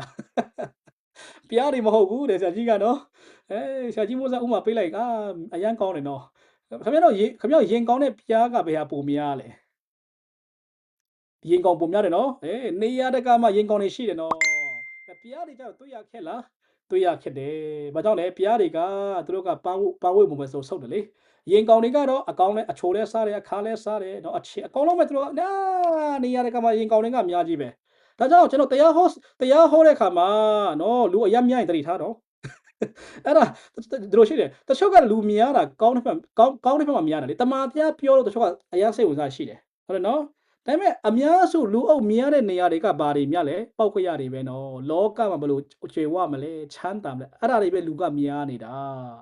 ာခုကျွန်တော်ရဲ့အတင်းတော်ထဲမှာတချို့အတင်းသားတွေရင်ဖွင့်ကြတယ်အဲ့ဒါပြောတော့ဟုတ်တယ်ဆရာအရင်ကလည်းမသိခဲ့လို့သွားခဲ့ဘူးတဲ့အဲ့နေရာတွေမှာတဲ့တွန်းနေတဲ့နော်တွန်းတာမလဲဘူးတဲ့အဲ့ဒါသူကလည်းအရန်တွန်းတော့အာနာပြီးလဲပေးလိုက်တယ်တဲ့အဲ့ဒါလဲပြီးတော့ဘာမှလည်းမဖြစ်ဘူးတဲ့နော်အဲ့ဒါဟာကြီးလေအဲ့ဒါပောက်ခွရတယ်နော်ဒါကြောင့်လူအုပ်များတိုင်းမဟုတ်ဘူးနော်မဟုတ်ဘူးနော်ဒါပေမဲ့တမာတရားအတွက်လူမြဲတော့ကောင်းတယ်နော်ဒါပေမဲ့ကျွန်တော်တတိထားမိတယ်ဖယားအလိုတော်တကယ်ဆောင်းနေနေမှာလေလူကလေမများနိုင်ဘူးနော် မများနိုင်ဘူးကျွန်တော်ဟုတ်ရှောင်းတော့မှလည်းလို့ပဲအဆမပျောက်ဆုံးဝိညာဉ်ဖမ်းချင်းနဲ့ဆအဆမလူကများတယ်လို့နောက်တော့ညီရော့သွားတယ်နော်လူကနေသွားတယ်နောက်ဆုံးကျတော့အများဆုံးရှိမှ9ယောက်6ယောက်ဖြစ်သွားတယ်လေတကယ်လို့တူကအဲ့ဒါဘာရှောင်းကျွန်တော်မေးတဲ့ခါမှာတမာတရားကဖရားအလိုလေကို့အလိုမဟုတ်ဘူးနော်ကို့အလိုမဟုတ်ကို့အလိုကိုအမြဲတမ်းငင်းပယ်နေရတယ်လေအဲ့ဒီခါလွယ်လာခက်တယ်အဲ့ဒါခက်တယ်ခုဒီမှာချို့တွေခင်ဗျားရင်းကပျောက်ဆုံးရင်ဖမ်းတဲ့ခါသွားနိုင်ကြတယ်နော်သွားနိုင်ကြတယ်ပြောနိုင်ကြတယ်ဒါပေမဲ့ကြံတော့မသွားနိုင်တော့ဘူးခက်လာတယ်အဲ့ဒါခင်ဗျားအလိုများသွားပြီအဲ့ဒါခင်ဗျားအလိုဆန္ဒများသွားပြီနော်ဒါကြောင့်ဒါပေမဲ့တချို့နေရာမှာတော့သွားအများစုသွားနိုင်သေးတယ်အဲ့ဒါအရန်ကောင်းတယ်နော်အဲ့ဒါအရန်ကောင်းတယ်ဒါပေမဲ့တမာတရားတကယ်ဖြစ်တဲ့နေရာမှာလူကသိမများဘူးနော်အမြဲတမ်းလူကနောက်ထပ်ဖြည်းဖြည်းရော့သွားတယ်လေယေရှုခရစ်တော်ဖျားတဲ့သူလောကမှာသူနေတဲ့ခါမှာလူ9000ကိုသူကမလဲကျွေးခဲ့တယ်နော်ပြီးတော့မှတစ်ခေါက်4000ကျွေးတယ်နော်9000ကျွေးတယ်ဆိုတော့သူယေရှုတေချာသူ့နောက်ကိုလိုက်တဲ့လူက1000ခန်းပဲယေရှုနောက်လိုက်တာနော်1000ခန်း1000ခန်းပဲနော်တကယ်တော့သူထမ်းလုပ်ပြီးတဲ့ခါမှာသူထမ်းလုပ်ပြီးကောင်းကင်တက်တဲ့ခါမှာပန်တီကောက်တင်နေမှာတန်ရှင်တော်ဝိညာဉ်တော်ဆင်းတဲ့ခါမှာအထက်ခန်းမှာဘယ်နှယောက်ပဲရှိတာလဲ120ပဲရှိတော့တယ်ဒါဆိုရင်သူကျွေးခဲ့လူ1000ခန်းပဲရောက်သွားတာလေမရှိတော့ဘူးလေဟုတ်တယ်နော်ဒါဆိုရင်သူတို့ဘာလို့လိုက်တာလဲအစားတောက်ကြောက်လိုက်တာတကယ်ယုံတော့မဟုတ်ဘူးနော်ဒါကြောင့်လူအုပ်များတတ်တယ်အဲ့ဒါသတိထားပါနော်သတိထားပါနော်ဒါကြောင့်ဒါပေမဲ့ကောင်းမွန်တဲ့လူများချင်းကတော့ကောင်းတယ်တကယ်တမာတရားကြောင့်လူများတယ်နော်တကယ်တမာတရားကြောင့်လူကဆုတယ်ဆိုတော့အရန်ကောင်းတယ်ဒါပေမဲ့ one next ကောင်းတာအခုကျွန်တော်ခရီးလောက်ကောက်ချိတဲ့ခါမှာအများစုကတမာတရားမသိတာပုံမြင်ရတယ်ကဲတင်ချင်းမရောက်နော်တမာတရားမသိအဲ့ဒါအများစုဖြစ်တော့မယ်အခုချိန်ထိဒါပေမဲ့ခက်တာတို့လည်းအရာဆရာရှိတယ်နော်တို့အရာဆရာကြီးတယ်ဖျမ်းပါလေဟုတ်ကဲတင်ချင်းလည်းမရောက်တမာတရားမသိအရာနဲ့ဆရာကြီးတော့ဘလို့မှရှင်းပြလို့မရအောင်ဘလို့မှပြောလို့မရအောင်ကျွန်တော်ကလည်းအဲ့ဒါဖြစ်ခဲ့တာလေနော်ကျေးဇူးတော်ကြောင့်ပဲနော်ဖခင်ကျွန်တော်ကယ်လိုက်တာအရင်ကျွန်တော်ဖခင်အရင်ကျေးဇူးတင်တယ်နော် thank you Jesus နော်တေပွေကြောမတဲ့ဖခင်ကိုအရင်ကျေးဇူးတင်တယ်နော်ကျွန်တော်ဆိုရင်မလွယ်ဘူးနော်ဒီအထက်ကထွက်လာနိုင်ဖို့ဆိုတာမလွယ်ဘူးဖခင်ကမဆာလို့နော်ပြီးတော့ကျွန်တော်လည်းတကယ်ဝန်ခံချင်းဖခင်ရှိမှပြုတ်တဲ့အခါဖခင်တကယ်မဆာသွားတာထွက်လာနိုင်ဒီထက်ကနေဒါပေမဲ့ဟို one year second အများဆုံးကမယုံထွက်နိုင်ဘူးနော်အလုံးကမယုံထွက်နိုင်ဘူးနော်ရိုးသားတယ်ဖခင်ကိုရမ်းချစ်ကြတယ်ဒါပေမဲ့မားနေကြတယ်နော်မသိဘူးအဲ့ဒါကိုသူတို့နော်အမားကိုအမှန်ထင်တယ်လေအမှန်ကိုအမားထင်သွားတယ်အဲ့ဒီဟာတွေကတော်တော်လေးကိုနော်ရှင်းပြရခဲ့တယ်တည်ခံသွားတဲ့ခါလဲကျွန်တော်တွေ့ရတယ်အရန်ရိုးသားတယ်ဖခင်ကိုအရန်လိုချင်ပြတမန်ပြပြောတဲ့ခါမကြိုက်တော့မဟုတ်ဘူးတဲ့နော်မားတယ်ဆရာပြောတော့ဆရာတို့ပြောတာမားတယ်ကျွန်တော်ပြောတဲ့တမန်ကြောင့်မားတယ်တဲ့သူတို့မားတယ်ဆိုတော့အမှန်ထင်ပြန်ရောဟုတ်တယ်မလားဘလို့မှရှင်းပြလို့မရဘလို့မှပြောလို့မရနော်ပြီးတော့ကျွန်တော်တဲ့ပြောလဲတော့စိတ်ဆိုးသွားပြန်ရောသူတို့ရှောင်ပြီးတရားဟောပေးနေရတာနော်သူတို့နာသွားမလားဆိုပြီးတော့မှလေနော်ရှောင်ပြီးတရားဟောပေးနေရတာအဲ့ဒါတော့ဒီထဲမှာခင်ဗျားတို့ GBC မှာပါလို့ဟုတ်တယ်မလားနော်ငါတို့ကောင်းကင်နိုင်ငံရောက်မှာမထင်နဲ့နော်ညီကောင်မတို့ခင်ဗျားတို့ကဲချင်းတကယ်မရောက်ဘူးတကယ်မပြောင်းလဲဘူးဆိုရင်အဲ့ဒါအစင်မပြေဘူးခင်ဗျားဝိညာဉ်မှာခင်ဗျားအိပ်ပျော်နေတယ်အဲ့ဒါကြောင့်မဘလို့ပဲပျော်ဆုံးဝိညာဉ်ဖမ်းမယ်ခေါ်မလာဘူးလေနော်မလာဘူးအောင်ဆိုင်ကောင်းတာကအဲ့ဒီလူတွေကလေအောင်ဆိုင်ကောင်းတယ်နော်သူတို့တာအဲ့ဘာလဲကဲချင်းမြောက်တမတ်မသိတာအရှိမတရားတက်တေခါလိုက်တော့ဟုတ်နေတာပဲနော်တက်တေခါလိုက်တော့ဟုတ်နေတာပဲသူပြောတဲ့ဟာတွေလေပြီးတော့အစည်းဝေးထိုင်ပြီဆိုလည်းသူတို့စကားပြောတော့ဟုတ်နေတာပဲအစည်းမှာကျတော့အတန်ကကျဲမကျဲဟုတ်တယ်မလားအိုးဒီတို့လေးမကောင်းဘူးလားဟိုလေးမကောင်းအကြလေးပြတဲ့သူတို့တွေလေဒါပေမဲ့တကယ်သွားမယ်ဟဲ့ဆိုမရှိတော့လုံးမရှိတော့ပျောက်သွားတယ်အဲ့လူတွေကလေအဲ့ဒါပြောတယ်မကြိုက်ပြန်ဘူးနော်အဲ့ဒါတွေလေအဲ့ဒါခင်ဗျားတို့မချွတ်သေးဘူးခင်ဗျားမပြောင်းလဲသေးဘူးနော်ဒါကြောင့်တိတုကပြောတယ်နော်ဖယားကိုဗါလဲသူယုံတယ်လို့ပြောမယ်အချစ်အဖြစ်ဖယားကိုပယ်တယ်အဲ့ဒါဒီလူတွေကလေအဲ့ဒါကျဆာဖတ်လိုက်ရအောင်နော်ကျွန်တော်ကျဆာဖတ်ပြမယ်နော်တိတုထဲမှာတိတုအခန်းကြီးအငယ်16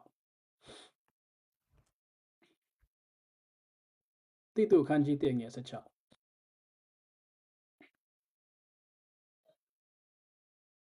ကဲဒီဟာကိုကျွန်တော်ကိုဗါလဲ master boy ကဖတ်ပေးလိုက်ရမှာမသိနော်မ boy ကျေးဇူးပြေမ boy ဖတ်ပေးနော်တိတုနော်ဒါတိတုအခန်းကြီးအငယ်16ဖတ်ပေးပါကဲပါတိတုအခန်းကြီးအငယ်16သူတို့ဒီဖျားသခင်ကိုတည်အောင်ဆောင်တော်လဲအကျင့်အားဖြင့်ဖျားသခင်ကိုညှင်းပယ်ကြ၏စကြုတ်ရွှေချဖွဲ့တော်သူနားမထောင်တော်သူကောင်းသောအမှုတခုကိုမျှပြုတတ်သောဉာဏ်မရှိတော်သူဖြစ်ကြ၏ဒီမှာတိတုကပြောသွားတယ်နော်သူတို့ဒီဖျားကိုတည်အောင်ဆောင်တော်လဲဟန်ဆောင်တယ်လေ ဒါပေမဲ့ဘာဖြစ်လဲအကျင့်အားဖြင့်ဖခင်ကိုညင်းပယ်တယ်ယေရှုလည်းပြောခဲ့တယ်နော်အပင်တပင်ကောင်းတယ်မကောင်းဆိုဘာနဲ့သိရလဲအတီးအဖြစ်သိရတယ်နော်သူဘယ်လိုအတီးတီးတယ်လဲအဲ့ဒီအတီးတီးတဲ့သူရဲ့သူတီးတဲ့အတီးကိုကြည့်ရမယ်ဘယ်လောက်ပဲအပြောကောင်းကောင်းဘယ်လောက်ပဲခရိယန်တတန်းကြာကြာနော်ဘယ်လောက်ပဲအတိတော်မှာခေါင်းဆောင်လုပ်တယ်ပြောပြောဟိုမှာတင်းထောက်လုပ်တယ်ပြောပြောနော်ဘာပဲခေါင်းဆောင်ဖြစ်နေသူ့အသက်တာမှာဘာတွေသူတီးတာလဲဟုတ်မလားအဲ့ဒါကြည့်လိုက်ပါနော်အဲ့ဒါမှပေါ်လာလိမ့်မယ်နော်ပြီးတော့လူကအဆမှာတော့ဟန်ဆောင်လို့ရတယ်နော်တနည်းလောက်တော့ရမလားမသိဘူးတချို့တွေကအရင်ဟန်ဆောင်ကောင်းတယ်ဆိုရင်နော်ဒါပေမဲ့နှစ်သုံးနှစ်ကတော့ရသေးလားမရတော့ဘူးပေါ်လာပဲနော်ဒါအထက်မှာခင်ဗျာဘာရှိလဲအချိန်တိုင်းပေါ်လာတယ်နော်ဒါကြောင့်ဆရာကြီးမိုးစားကျွန်တော်ပြောဖို့တယ်အမှုတော်ဆောင်တွေကိုခင်ဗျားတို့ဘာလုပ်လဲကျွန်တော်မသိချင်ဘူးတဲ့နော်စုံလည်းမစုံစမ်းဘူးတဲ့ဒါပေမဲ့အချိန်တိုင်းခင်ဗျားတို့အနံ့ထွက်လာမယ်တဲ့အဲ့ဒါဆရာကြီးပြောရရမှာနေနော်အမှုတော်ဆောင်တွေဘာလုပ်နေကြလဲဟိုဆရာကဟိုမှာသွားတာသူဘာလုပ်နေတာလဲဟိုဆရာဆရာကြီးကငါမသိချင်ဘူးတဲ့ငါစုံလည်းမစုံစမ်းဘူးတဲ့ဒါပေမဲ့မင်းတို့လောက်တာမာနာတွေကအချိန်တိုင်းလည်းအနံ့ထွက်လာမယ်တဲ့အနံ့ကနှမျိုးရှိတယ်ကောင်းတဲ့အနံ့နဲ့ဘာအနံ့လဲမကောင်းတဲ့အနံ့ဟုတ်တယ်နော်ဒါကြောင့်ကိုကဖျားနဲ့မာနေဆိုရင်ဘာအနံ့ထွက်မလဲမွေးကြိုင်တဲ့အနံ့ထွက်မယ်ရှင်မိုးတို့အဲ့ဒါပြောခဲ့တယ်မဟုတ်လားနော်ကောရိန္သုတင်းသားတွေကိုငါတို့ကခရစ်တော်ရဲ့အမွေးကြိုင်နေဖြစ်တယ်နော်အဲ့ဒါပေါလုကဟိုကြောခဲ့ဘူးတယ်ဒါပေမဲ့ကျွန်တော်တို့ဖျားနဲ့မာမှုဆိုတော့ဘာအနံ့ထွက်မလဲမကောင်းတဲ့အနံ့ပေါ့ဒါဆိုဒီမှာရှိယုံကြည်သူများဒီညမှာလည်းနည်းနည်းပြန်မေးပါအောင်ကျမဘာအနံ့ထွက်လဲနော်အခုကျမ GBC ဘိုးကြီးမှာပါတာဘယ်လောက် GBC ဘိုးကြီးမှာပါတာဘာအနံ့ထွက်လာပြီလဲ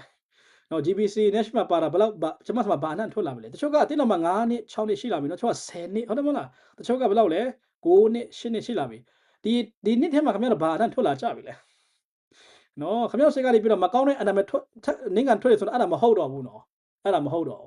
ဘူးနှစ်ကြာလာပြီးတော့မှကျွန်တော်ဆန်နေမကောင်းတဲ့အနံ့မဲ့ထွက်သေးတယ်ဆိုတော့အဲ့ဒါတခုလွဲနေခြုံနေတယ်အဲ့ဒါခင်ဗျားမှာတခုလွဲနေတယ်နော်ဇာတိဖြစ်တာလားနော်ဒါပေမဲ့တကယ်ပဲကဲချင်းတကယ်အဆက်ကမရောက်တာလားနော်အဲ့ဒါမေးစရာမေးခွန်းရှိတယ်နော်အဲ့ဒါမေးစရာမေးခွန်းရှိတယ်နော်တခုကျွန်တော်တီးလို့ရတာကဟုတ်တယ်တချို့ကတော့ဘလောက်ပဲကဲချင်းရောက်လာပေမဲ့ဇာတိနဲ့ပဲအသက်ရှင်သူရှိတယ်အဲ့ဒါကတော့တကယ်ရှိတာနော်အဲ့ဒါကောရိန္သုတင်းတော်ကတက်တည်ပြခဲ့ပြီလေနော်သူတို့တင်းတော်ကကလေးဝိညာဉ်ပိုင်းကလေးရွယ်ဖြစ်တယ်အဖြစ်ကိုလှုပ်ကြတယ်မုတ်တဲ့ကိုကြောက်ရံဖြစ်ကြတယ်နောက်ဆုံးအဖေမရပါပြစ်မှာတရှိသူလှုပ်ကြတယ်ကောရိန္သုတင်းသားတွေဒါပေမဲ့အဲ့ဒီဟာတွေကိုခင်ဗျားတို့ကသူတို့လည်းအဲ့လိုလှုပ်တာပဲအဲ့လိုမလှုပ်ရဘူးလေအဲ့ဒါသင်ခန်းစာကြောင့်ယူရမှာလေသူတို့ရဲ့အားနည်းချက်ကိုကျွန်တော်နားလည်ပြီးတော့မှကျွန်တော်တို့အလိုမဖြစ်ရဘူးဆိုတာကိုတမန်တော်ကြီးတွေကကျွန်တော်သိစေချင်တာအခုတော့ဘယ်ဟုတ်မလဲနော်ဇာတိခရိယရှိပါတယ်ဆိုပြီးကိုကိုဇာတိတွေပဲကိုကိုခွန်ပြုတ်တယ်တချို့တွေကအဲ့လိုမလုပ်ရဘူးလေနောက်ပြီးတော့ခုနပြောခဲ့ပြီးတော့ပြီနော်ကဲတရှင်မဆုံးရှုံးပါဘူးဆိုပြီးတော့တောက်တယ်အဲ့ဒါလည်းမလုပ်နဲ့ဟုတ်တယ်ခင်ဗျားကတရှင်မဆုံးရှုံးဘူးနော်ငရဲမသွားဘူးဒါပေမဲ့ခင်ဗျားအသက်တာပျက်စီးသွားမှာနော်ပျက်စီးသွားမှာအဲ့ဒါဖယားမုန်းတော်မထင်ရှားဖယားခမြောက်ထားတာကအလကားဖြစ်သွားမယ်လောကမှာအချိန်ကုန်ဟုတ်မလားဘာမှအကျိုးမရှိကိုယ့်အဖေဖယားမုန်းတော်မထင်ရှားအဲ့ဒီအသက်တာဖယားမဖြစ်စေချင်ဘူးကျွန်တော်တို့ကိုဘုရားရှင်ကဒါကြောင့်ကျွန်တော်ဝိညာဉ်တော်ပေးထားတာလေဝိညာဉ်တော်စိတ်နာခိုင်းကြကျွန်တော်တို့ကအဲ့ဒါမကောင်းဘူးเนาะကျွန်တော်လည်းအရင်ကိုယ်ကိုတတိထားရတယ်ခါကျကျွန်တော်တရားဟောတယ်ဟောပြီးတော့မှနောက်ကျတော့ကိုယ်တိုင်အသက်မရှိနိုင်ဘူးအရင်နေရခက်တယ်เนาะနောက်ကျကျွန်တော်အတန်တွန်းထားတယ်လေကိုတရားဟောတာအတန်တွန်းတာပြနားထောင်တယ်အိုးငါဒါပြောခဲ့ဆိုဟုတ်ပြီဆိုအဲ့ဒါအတန်နဲ့ဆုံးကိုချုပ်သေးရတယ်เนาะကိုချုပ်သေးရတယ်ခုတချို့ကလုံးဝကြီးမဆိုင်ဘူးနော်ဇာတိပဲဥစားပေးတယ်နော်ဇာတိပဲအသက်ရှင်တယ်အဲ့ဒါမကောင်းဘူးနော်ဖယားဘုန်းတော်ကျွန်တော်မထင်ရှားဒါကြောင့်ကျွန်တော်ဆက်ဘာအနံ့ထွက်ကြလဲဟုတ်တယ်နော်ပြီးတော့တကယ်စစ်မှန်တဲ့ condition မရောက်သေးဘူးဆိုရင်ဘာကဟန်ဆောင်လို့မရဘူးလေအသက်တာဟန်ဆောင်လို့မရဘူးခင်ဗျားအချင်းကမပြောင်းနိုင်ဘူးနော်ပြောင်းရင်လည်းခဏပဲနော်အဲ့ဒါလူရှိမှခင်ဗျားဟန်ဆောင်ရင်လည်းခဏပဲကြာလိုက်ပေါ်လာတယ်နော်ဘလို့မှဗါလဲကျွန်တော်ဟန်ဆောင်လို့မရဘူးနော်ဒါကြောင့် condition မရောက်သေးဘူးဆိုရင်မရှက်နဲ့နော်အခုမှပဲငါဝင်ခံမယ်ဆိုမရှက်ပါနဲ့မရှက်နဲ့ကျွန်တော်လည်းအဲ့ဒါအရင်ရှက်ခဲ့တယ်နော်ပြန်ဝင်ခံဖို့လေဝင်မခံနိုင်တော့ဘူးလေနော်ဆရာဖြစ်ခဲ့ပြီနော်ဆရာလည်းလှုပ်ခဲ့ပြီတရားလည်းဟောပြီတချင်းလည်းဆိုတယ်နော်ဆရာစာတိဆိုကျွန်တော်ကြောင်းဟုတ်တယ်မလားလူငယ်တွေကလည်းတချင်းပါတော့ကြိုက်မှကြိုက်ဟုတ်တယ်မလားဒီလိုကြည့်တော့ဟုတ်နေတာပဲနော်လူအုပ်ကြီးလူကမြားနေတယ်လေမသိရင်ကိုယ်ပဲဖះပိတ်တဲ့ရန်ရှိတယ်လို့ပဲဒါပေမဲ့တကယ်တော့မဟုတ်ဘူးเนาะအထက်မှာကဗလာကြီးဖြစ်နေတာလေအဲ့ဒါဟန်ဆောင်တယ်နေပေါင်းများစွာဘလို့မှဟန်ဆောင်လို့မရတဲ့ခါကျဖခင်ကကျွန်တော်ချိုးပလိုက်ရော2018မှာเนาะကျွန်တော်လည်းပွင့်သွားတယ်ပြောင်းလဲသွားတယ်เนาะပြောင်းလဲပြီးတော့ကျွန်တော်အကုန်လုံးပြောင်းသွားတယ်တချင်းလည်းမဆိုတော့အခုတချင်းမဆိုချင်တော့အရင်ကဆိုရင်ဂီတာကင်ဆိုအော်ပြီလေเนาะအော်လိုက်ပြီအော်ပြီเนาะအဲ့ဒါဂီတာကင်လက်ကရားနေတာအခုကကျွန်တော်လည်းဆရာစာမဆိုတော့ဒါပေမဲ့ဆရာဆိုးနဲ့ဘာတူလဲ ဆရာပို့လို့ကအရန်ဆိုတယ်တကားမှတချင်းမဆိုဘူးတဲ့ဆရာကအရန်ဆိုပြီးတော့မှတချင်းအရန်ဆိုတဲ့ဆရာကအခုမဆိုတော့ဘူးပြောပြဖြစ်သွားတယ်နော်ကျွန်တော်ဆရာဖဲမှာလေကျွန်တော်ဆိုဖို့တကယ်ပဲနော်ပြတချင်းလည်းအရန်ကောင်းလိုက်တိတ်မကြိုက်တော့အေးနော်တချင်းနဲ့အရန်ဆိုတာအရန်ကောင်းတိတ်ပြီးတော့ကျွန်တော်မကြိုက်ဘူးတချင်းကအရန်ကောင်းသွားရင်တမာပြကိုနိုင်သွားရင်မကောင်းဘူးနော်အတန်အရန်ကောင်းတဲ့သူတွေတချင်းဆိုကောင်းပြီဆိုတော့ကျွန်တော်တိတ်နားမထောင်ချင်တော့အော်လူတွေကမှမျောတော့မှာနော်အဲ့ဒါအိုးတမာပြတစ်ခုတိဖို့မနေတင်ရတယ်နော်နော်တက်တေခံဖို့လည်းမနေပြောရတယ်နော်လူတွေကိုလေအေးချီတောင်ရှင်းလဲမနေတင်ရတယ်အဲ့ဒါတော့မတချို့ကဘာဖြစ်လဲမယုံသေးဘူးနော်မရှင်းသေးဘူးအဲ့ဒါအကြိုက်တင်ပေးရတယ်ဒါပေမဲ့တယောက်ကတချိကောင်းဆိုပြလိုက်မျောသွားတယ်ထဲမှာပါသွားတယ်လေအရန်လွယ်တယ်နော် music ကရန်လွယ်တယ်နော် music ကရန်လွယ်တယ်ဒါပေမဲ့တမာတက်ကမလွယ်ဘူးမနေကိုတင်ပေးရတယ်ကျွန်တော်အတင်းကျွန်တော်မေးတယ်လေခင်ဗျားတို့ပြီးခဲ့တဲ့ပတ်ကျွန်တော်ဗာတရားဟောလို့ဆိုမသိတော့တချို့တွေကခုနှစ်အဲ့ဒါခုနှစ်ပဲကြာတယ်နော်ပြီးခဲ့တဲ့စနေမှာတရားဟောတယ်ဘာဝင်းကလဲလို့ကျွန်တော်မေးတော့တချို့ကမသိဘူးစိတ်ညစ်တူတယ်မသိတော့ဘူးအဲ့ဒါတမာတက်ကတရားခက်လားအရန်ခက်တယ်ဒါပေမဲ့လူတွေကတချင်းကောင်းဆိုပြလိုက်ရဖြစ်လဲမမေ့တော့ဘူးနော်အဲ့လိုကိုလေကြိုက်သွားတယ်အဲ့လိုကိုနော်ဆွဲသွားတယ်လေဒါကြောင့်ကျွန်တော်ကြည့်တယ် online တွေမှာပြန်ကြည့်တယ်အိုးနောက်မှာမီးဗာလဲ TV အကြီးကြီးတယ်ဟုတ်တယ်မလားတခါတည်းမီး slide နဲ့အိုးတကယ် professional ဆိုတော့အဲ့ဒါမဟုတ်တော့အဲ့လောက်ထိခင်ဗျားတို့တချင် music ကကောင်းနေပြီတမာတက်ကမဝင်တော့နော်မဝင်တော့အဲ့ဒါပဲဒါကြောင့်ကျွန်တော် music ကိုမမုန်းပါဘူးကြိုက်ပါတယ်ကျွန်တော်လည်း music ကြိုက်လို့အရန်ဆိုခဲ့ပူးပါတယ်နော်တချင်းလည်းကျွန်တော်ခုနရေးခဲ့ပူးတယ်ဆရာကြီးမို့လည်းသူလည်း music ကြိုက်တယ်နော်ဆရာကြီးလည်းသူတချင်းဆက်တယ်နော်ဒါပေမဲ့တမာတရားကိုမတင်လို့မရနိုင်တော့ music ကိုဥစားမပေးရဘူးလေအဲ့ဒါကိုကျွန်တော်လည်းအခုနားလည်သွားတာနော်ဒါကြောင့်ဒီမှာရှင်းနေကိုများလဲနော်ဒီမှာရှင်းရုပ်ကြီးတွေများလဲတချင်းနဲ့ဆိုကြပါဒါပေမဲ့အဲ့တချင်းနဲ့မမျောသွားနဲ့နော်တမာတရားတော့ကျွန်တော်ဗါလဲသိဖို့လိုတယ်ရှိဖို့လိုတယ်အဲ့ဒါမှပဲနော်ဖရားရဲ့ဘုန်းတော်ထင်ရှားမယ်နော်ဖရားနှစ်တယ်မယ်ဝိညာဉ်ပတ်ကျွန်တော်ဗါလဲကျွန်တော်ရှင်လမ်းမယ်ဝမ်းမြောက်မယ်နော်ကျွန်တော်အိမ်မပြောတော့ဘူးဟုတ်ပြီနော်အဲ့ဒါကိုလည်းကျွန်တော်သိစီလို့တယ်ကဲကောင်းပြီတစ်စက်မှာဆက်သွားရအောင်နော် no sorry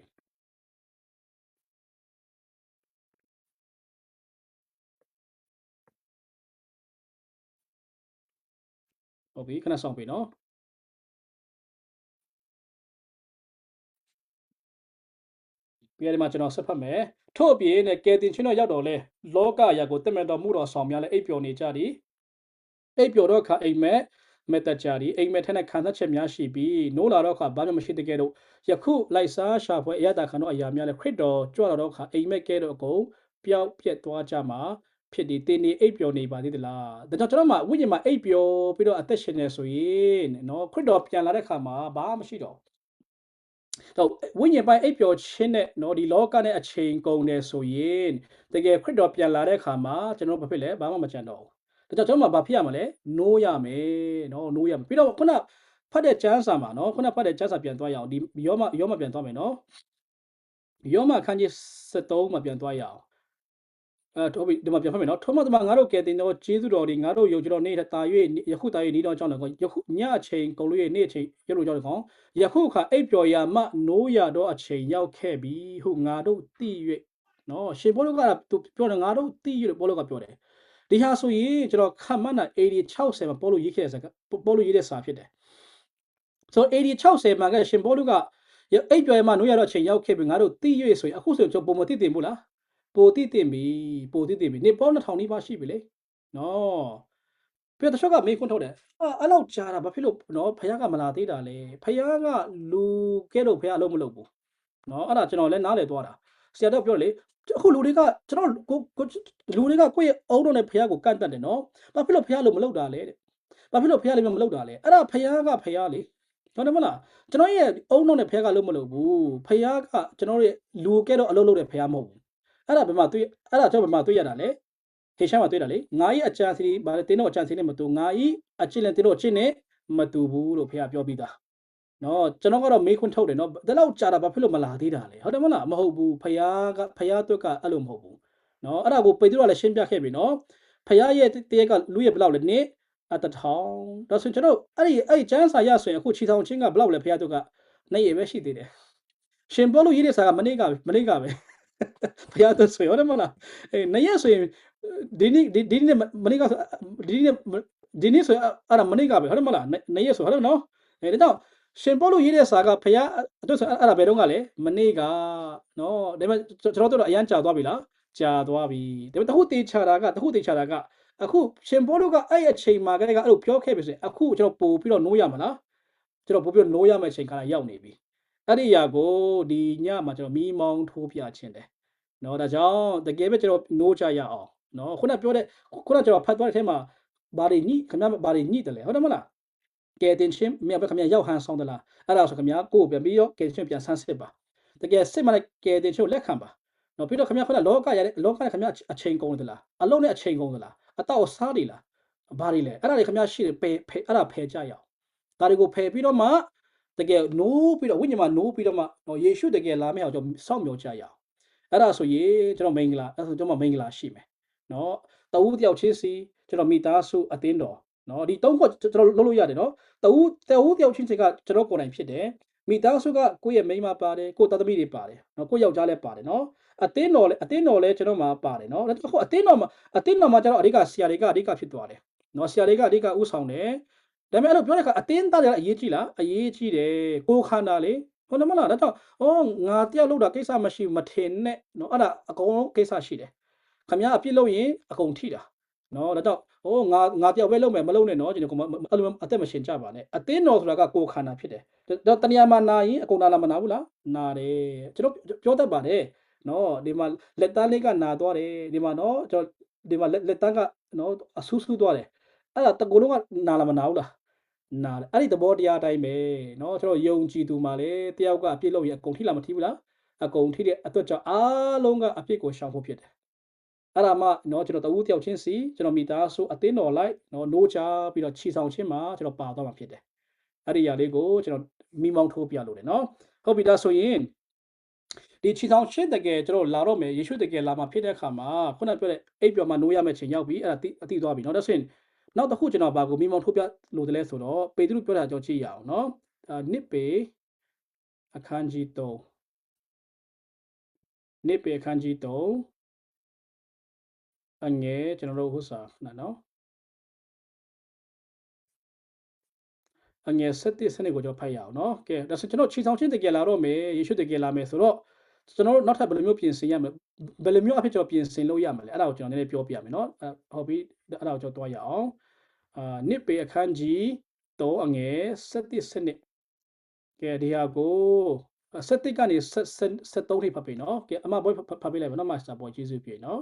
နှစ်ပေအခန်းကြီး3အငယ်7ကနေ73အဲ့ဒါဖတ်ပေးเนาะကျေးဇူးပြုတို့ဖြစ်၍တို့ဖြစ်၍ဤအရာအလုံးစုံတို့သည်ကုံစင်မင်မှန်သောကြောင့်မိုးကောင်းကင်သည်မိနှင့်ပြည့်၍လောကဓာတ်တို့သည်ပူအားကြီးလျက်အယေကြိုခြင်းကိုခံရသောနေ့တီးဟုသောဖျားသခင်၏နေ့ရောက်လိမ့်မည်ဟုသင်တို့သည်မျှော်လင့်တောင်းတလျက်တန်ရှင်းသောအကျင့်ကိုကျင့်ခြင်းဖျားဝတ်၌မွေးလျော်ခြင်းအားဖြင့်အဘယ်သို့သောသူဖြစ်အံ့ကြသည်ယခုရှိသမျှသောအရာတို့သည်တရားကြတော့လေဖြောင်းမှတ်ခြင်းတရားသည်ဟုတီနေရာမိုးကောင်းကင်တင်နှင့်မြေကြီးတစ်ကိုငါတို့ဒီဂတိတော်နှင့်အညီမျှော်လင့်ကြ၏ဟုတ်ပြီဒီမှာဒီချမ်းစာနေတဲ့ကျွန်တော်ရှင်းပြမယ်နော်ကျွန်တော်တို့ခြီဆောင်ခြင်းနဲ့ယေရှုဒုတိယချိန်ကြွလာခြင်းကအရန်နီးကတ်တယ်ဟုတ်ပြီအဲ့ဒါကျွန်တော်ရှင်းပြမယ်နော်ခဏလေးခြီဆောင်ခြင်းနဲ့ကျွန်တော်ခြီဆောင်ခြင်းနဲ့ခရစ်တော်ဒုတိယချိန်ကြွလာခြင်းကအရန်နီးကတ်တယ်နော်ကျွန်တော်လူရဲ့တက်တဲ့ဆိုခုနှစ်ပဲချားတယ်နော်7 year ခုနှစ်ပဲချားတယ်နော်ခြီဆောင်ခြင်းနဲ့ယေရှုသူ့ရဲ့ဗာပြန်ကြွလာခြင်း second time နော်ဟုတ်ပြီဒီမှာဟုတ်ပြီကျွန်တော်ဒီမှာပုံနဲ့ပြပေးမယ်ဟုတ်ပြီဒီမှာကြည့်ရအောင်နော်အခုကျွန်တော်ပြောတာခြီဆောင်ခြင်းနော်ဒီမှာခြီဆောင်ခြင်းဆိုတော့ခြီဆောင်ခုနဖတ်တဲ့ကျမ်းစာဒီနှစ်ပေအခန်းကြီးတော့ငယ်7ကနေ7ခုနမတ်စာဖတ်တော့ကျမ်းစာကဒီနေရာကိုဒီဟာကိုပြောတာပေတရုကပေါလုပြောတာကခြီဆောင်ခြင်းယောမအခန်းကြီး7မှာကျွန်တော်ဖတ်သွားတာကဒီခြီဆောင်ခြင်းဖြစ်တယ်ဒါပေမဲ့ခုနပေတရုပြောတဲ့ဟာကနော်ဒီဟာဖြစ်တယ်ဒါဆိုရင်ဘာဖြစ်လို့ဒီခြီဆောင်ခြင်းနဲ့နော်ခရစ်တော်ရဲ့ဒုတိယချိန်ကြွလာခြင်းကိုဘာဖြစ်လို့အမြဲတမ်းရောပြီးတော့ကျမ်းစာပြောတယ်လဲဆိုတော့အယံကတ်တယ်လေနော်ဘယ်လောက်ပဲချလဲခုနှစ်ပဲချတာဖြစ်တယ်ခြီဆောင်ခြင်းဖြစ်ပြီးတာနဲ့နော်ဘိလကြီးကဘယ်လောက်လဲခုနှစ်ကြာမယ်အဲ့ဒါပြီးယေရှုဒုတိယချိန်ပြန်ကြွလာမယ်အဲ့ဒါကြောင့်မာသက်အခန်းကြီး24မှာလဲခြီဆောင်ခြင်းကိုပြောလိုက်ပြီးတော့ဗာလဲယေရှုသူ့ရဲ့ပြန်ဒုတိယချိန်ပြန်ကြွခြင်းပြောလိုက်ဟုတ်တယ်မလားအဲ့ဒါကိုရောပြီးပြောသွားတာလေနော်ခြီဆောင်ခြင်းကိုပြောသွားတယ်တကယ်ပြီးတော့နောက်တကယ်မှာကျတော့ယေရှုရဲ့ပြန်လာခြင်းနော် second coming ပြောသွားပြန်တယ် ဘာဖြစ်လို့လို့တော့ယောဘီပြောတယ်ဆိုတော့ချီဆောင်ချင်းနဲ့ယေရှုရဲ့ပြန်ဒုတိယချိန်ပြန်ကြွလာခြင်းကအယံကတ်တယ်လေခုနမဘတ်ဖတ်သွားတဲ့ဒီချမ်းစာနော်ဒီနစ်ပေကကြတော့ပေတရုပြောတာကတော့ဒုတိယချိန်ပြန်ကြွလာခြင်းပြောတာဖြစ်တယ်ဒါပေမဲ့မှတခုကျွန်တော်ချမ်းစာမှာပြောရဲဆိုတော့ချီဆောင်ချင်းပဲလာယေရှုပြန်ပဲလာတခုတေချာတာကယုံကြည်သူများကဘယ်လိုအသက်ရှင်ရမှာလဲဖျားဝတ်နိုင်မွေ့လျော်ရမယ်တန်ရှင်းချင်းချင်းကြည့်ရမယ်အဲ့ဒါကိုကျွန်တော်မိမောင်းထုတ်ပြချင်တာဟုတ်ပြီနော်ဒီမှာပြန်ကြည့်ရအောင်ကဲဒီမှာနော်နစ်ပေခန်းကြီးတော့ငယ်7ခန်းနေ73နော်အလေးက7မှာဟုတ်ပြီမိုးကောင်းကင်ဒီမိနစ်ပြည့်လောကတော်တွေပူဝါကြည့်လေအဲ့ဒါကခရစ်တော်ဒုတိယအချိန်ပြန်ကြွပြီးလောကမှာနိထောင်ကာလအုပ်ဆိုးမယ်အဲ့ဒါအုပ်ဆိုးပြီးတော့မှအဲ့ဒီပြီးသွားတဲ့ခါမှာဒီလောကဖျားမိနစ်ဖြစ်စီမယ်ဟုတ်ပြီနော်အဲ့ဒါကိုပေတရုကအဓိကပြောသွားတယ်နော်ပေါလုကကြတော့ခရစ်တော်ရဲ့ခြေတောင်ချင်းမိုးတိမ်ထိကြွလာမဲ့အရာပေါလုကအဓိကမိမောင်းထုတ်ပြတယ်ပေတရုကကြတော့သူ့ရဲ့လောကမှာအုပ်ဆိုးမဲ့ကာလအဓိကမိမောင်းထုတ်ပြသွားတယ်ဒါပေမဲ့ဘယ်ဟာပဲဖြစ်တေချာတာကခရစ်တော်ပြန်လာမယ်နော်သူပြန်လာသိသိမယ်ပထမယုံကြည်သူကိုတိတတ်သူသိသိသွားမယ်ပြီးတော့ဒုတိယချင်းပြန်ကြွတဲ့အခါမှာအဲ့ဘေးဒဏ်ကြီးမှာအသက်မသေးပဲကြံခင်းမဲ့သူတွေနော်သူတို့ဝင်လာကြမယ်ဝင်လာပြီးသူတို့ကလေးပြန်မွေးမယ်ပြီးတော့နိထောင်ကာလမှာကျွန်တော်ဒီခြေတောင်ချင်းမှာခေါ်သွားတဲ့ယုံကြည်သူများနဲ့ယေရှုကနော်အုပ်ချုပ်မယ်ဒီလောကမှာနိထောင်ကာလကျွန်တော်နေရအောင်မယ်အဲ့ဒါပြီးသွားတဲ့အခါကျမှဒီမှာပြောတဲ့ကျမ်းစာပြည့်စုံမှာဖြစ်တယ်နော်ဘုံကောင်းကင်ဒီမိနစ်ပြည့်လောကတော်တွေပူဝါကြီးလေအရေးချွချင်းခံတော့နေဆိုတာကအဲ့ဒီနိထောင်ကာလအုပ်ဖို့ရှင်နောက်မှာဖြစ်မဲ့ဟာဖြစ်တယ်ဒါကြောင့်ချီဆောင်ချင်းပဲလာယေရှုဒုတိယချိန်ပြန်လာနော်ပြီးတော့သူရဲ့အုပ်ဆိုးခြင်းကာလကုံဆုံးတေချာတာကခရစ်တော်ပြန်လာမယ်ယေရှုကိုကျွန်တော်ပြန်တွေ့ရမယ်အဲ့ဒါတေချာတယ်ဟုတ်ပြီနော်ဒါကြောင့်ခရစ်တော်ဆိုတာကပုံပြင်ထက်ကလို့မဟုတ်ဘူးနော်ညီကောင်မတို့တကယ်ရှိတာနော်သူတကယ်လာခဲ့ပြီးတော့လောကမှာသူတကယ်နေခဲ့ပြီးသွားပြီနော်ယေရှုခရစ်တော်ဘုရားကအခုသူပြန်လာတော့မယ်သူတကယ်ပြန်လာသူ့လည်းကျွန်တော်ပြန်အရင်တော့ယုံကြည်သူကအရင်တွေ့ရမယ်နော်ကောင်းကင်မှာတွေ့ရမယ်ပြီးတော့မယုံကြည်သူကသူ့ကိုဗာလဲပြန်လာတဲ့ခါပြန်တွေ့ရမယ်ဟုတ်တယ်မလားဆိုတော့ယေရှုဘယ်လိုပဲပြန်လာတခုတေချာတာယုံကြည်သူများကပြင်ဆင်ရမယ်အဲ့ဒါကခုနပြောတဲ့နော်ဒီဗာလဲတန်ရှင်းချင်းလက္ခဏာဖျားဝတ်နဲ့မွေ့လျော်ခြင်းအဲ့ဒါတွေတော့ရှိဖို့လိုတယ်အဲ့ဒါကိုပေတရုကမိမောင်းထုတ်ပြသွားကျွန်တော်တို့ကိုနော်ဟုတ်ပြီဒီမှာကြည့်ရအောင်မိုးကောင်းကင်ဒီမိနစ်ပြည့်လောကတော်တွေပူဝါကြီးလေအရေးချွချင်းခံတော်နေသည်ဟူသောဖျားခင်နေရောက်လိမ့်မျိုးတင်းတို့မျောလင့်တောင်းတလေတန်ရှင်းသောအကျင့်ကိုကျင့်ခြင်းဖျားဝတ်၌မွေ့လျော်ခြင်းအားဖြင့်အဲ့ဒါအဓိကဒီတစ်ချက်ကျွန်တော်ပြောချင်တာနော်ဟုတ်ပြီဒါဆိုရင်ဒီမှာကျွန်တော်မှချီဆောင်ခြင်းတကယ်လာမယ်ယေရှုတကယ်ပြန်သွေးရမယ့်သူတွေဖြစ်တဲ့အတွက်ကြောင့်ဒီမှာနှစ်ခုနော်ပေတရုကကျွန်တော်သင်ပေးတယ်အဲ့ဒါဗာလဲတန်ရှင်းခြင်းအကျင့်ကိုကျင့်ရမယ်လို့ပြောတယ်ဒါဆိုရင်တန်ရှင်းခြင်းအကျင့်ဆိုတာကျမ်းစာထဲမှာကျွန်တော်လေ့လာတဲ့အခါမှာအဲ့ဒါကလောကနဲ့ကင်းကွာခြင်းဖြစ်တယ်နော်လောကအရာတွေကိုရှော့ချခြင်းဖြစ်တယ်နော်တချို့အထင်ကတန်ရှင်းခြင်းဆိုတာကနော်ကျွန်တော်ဗာလဲဥစ္စာရေမိုးချိုးတယ်အဲ့လိုမဟုတ်ဘူးနော်ကိုယ်ခန္ဓာဒီမှာပြောတဲ့တန်ရှင်းခြင်းကကိုယ်ခန္ဓာပိုင်းမဟုတ်ဘူးနော်အဲ့ဒါဝိညာဉ်ပိုင်းဖြစ်တယ်ဒါဆိုဝိညာဉ်ပိုင်းတန်ရှင်းခြင်းကအဲ့ဒါဗာလဲလောကအရာတွေကိုရှော့ချတယ်အဲ့ဒါကြည့်ရအောင်နော်ဒီမှာတခုကျမ်းစာဖတ်ရအောင်ရှင်ယာကုပ်အခန်းကြီး1အငယ်20ခုကဲဟုတ်ပြီဘောဖတ်ပြီးတော့ကျေးဇူးပြုရနော်မဆာဘောကျေးဇူးပြုပါယာကုပ်အခန်းကြီး1ငယ်20ခုကဲဒီမှာကြည့်ရအောင်နော်တန်ရှင်းခြင်းဘုရားရှင်ပြောတဲ့တန်ရှင်းခြင်းကဗာလဲဒီမှာကြောက်ကြည့်ရအောင်နော်မဲတော်ဘုရားသခင်ရှေ့၌စင်ကြယ်တန့်ရှင်းသောသီလဟုမူကားမိဘမရှိသောသူငယ်တို့နှင့်မုတ်ဆိုးမတို့သည်ဆင်းရဲခံရသောအခါသူတို့ကိုကြည့်ရှုပြုစုခြင်းကိုယ်တိုင်လည်းလောကီအညစ်အကြေးနှင့်ကင်းစင်အံ့သောငါစောင့်ချောက်ခြင်းပေသည်ဘုရားရှင်ပြောတဲ့တန်ရှင်းခြင်းအကျင့်ဆိုတာကနော်ဒီလောကအညစ်အကြေးလောကအရာတွေကိုရှော့ချခြင်းဖြစ်တယ်နော်ထပ်ပြီးကျွန်တော်ဗာယူဖို့မဟုတ်တော့ဘူးကိုရှိထားတဲ့အရာနဲ့ရောင်ရဲတင်းသိမ့်ပြီးတော့နောက်ထပ်ကျွန်တော်မရှာတော့နဲ့နော်အဲ့ဒါကိုရှော့ချဟုတ်တယ်မလားလောကအရာကိုခင်ဗျားရှော့ချလာလေအဲ့ဒါတန့်ရှင်းလေပဲနော်ဒါပေမဲ့ကျွန်တော်လောကအရာမရှော့ချဘူးကိုကျွန်တော်ထပ်ရှာနေသေးတယ်ဆိုရင်တော့တန့်ရှင်းလားမတန့်ရှင်းဘူးနော်ဒါကြောင့်ယာကုပ်ခန်းကြီးလေးအငယ်လေးမှာကျမ်းစာပါပြကြည့်ရအောင်နော်ယာကုပ်လေးမှာလည်းကြည့်ရအောင်ယာကုပ်လေးကဲဟုတ်ပြီဒီမှာဖပေးတော့မပေါ်နော်ကျေးဇူးပြလောကယာကုပ်လေးနော်ယာကုပ်လေးကဲမဆာပေါ်ဖပေးလို့ရမှာလားကျေးဇူးပြနော်ယာကုပ်ခန်းကြီးလေးငယ်လေးမှာနော်ဟုတ်ကဲ့နောက်မီလင်းတော်သူတို့လောကီမိတ္တဟာယသည်ဘုရားသခင်နှင့်စန့်ကျင်ဘက်ဖြစ်သည်ကိုမတိကြသလောဤလောကနှင့်မိတ္တဟာယဖွဲ့လိုသောသူသည်ဘုရားသခင်၏ယံသူဖြစ်၏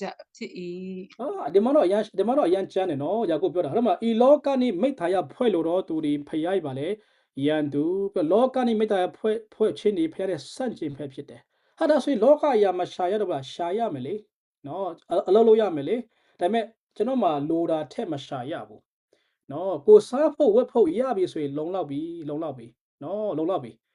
အဲ့ထက်မရှာတော့နဲ့နော်ပြီးတော့ရှိထားတဲ့ຢာလည်းအရမ်းများပြီနော်အရမ်းများပြီကျွန်တော်မှလေဒါကြောင့်ကျွန်တော်ရှော့ရမှာဒါကြောင့်လောကဘလောက်ပဲကျွန်တော်မှကျန်းစာတွေဖတ်ပေမဲ့ဆုတောင်းနေပေမဲ့ပျောက်ဆုံးဝိညာဉ်ဖမ်းနေပေမဲ့လောကအရာခင်ဗျာမလျှော့နိုင်သေးဘူးဆိုရင်တန့်ရှင်းလားမတန့်ရှင်းဘူးအဲ့ဒါဖះအတွက်ခင်ဗျာညစ်ပတ်တယ်ဝိညာဉ်ပိုင်းမှာအဲ့ဒီအရာကိုကျွန်တော်နားလည်ကြရအောင်နော်ဒါကြောင့်ဒီဟာတော့အဓိကမြန်မာပြည်ကတော့တိတ်မပေါအောင်ထင်တယ်မြန်မာပြည်ကတော့တိတ်မရှိကြဘူးဆိုတော့နော်အမေရိကန်ဘက်ကများမယ်ထင်တယ်ဒါမြန်မာပြည်လည်းပြောလို့မရတချို့ကချမ်းသာတတ်တယ်နော်မြန်မာပြည်မှာလည်းဟုတ်တယ်မလာ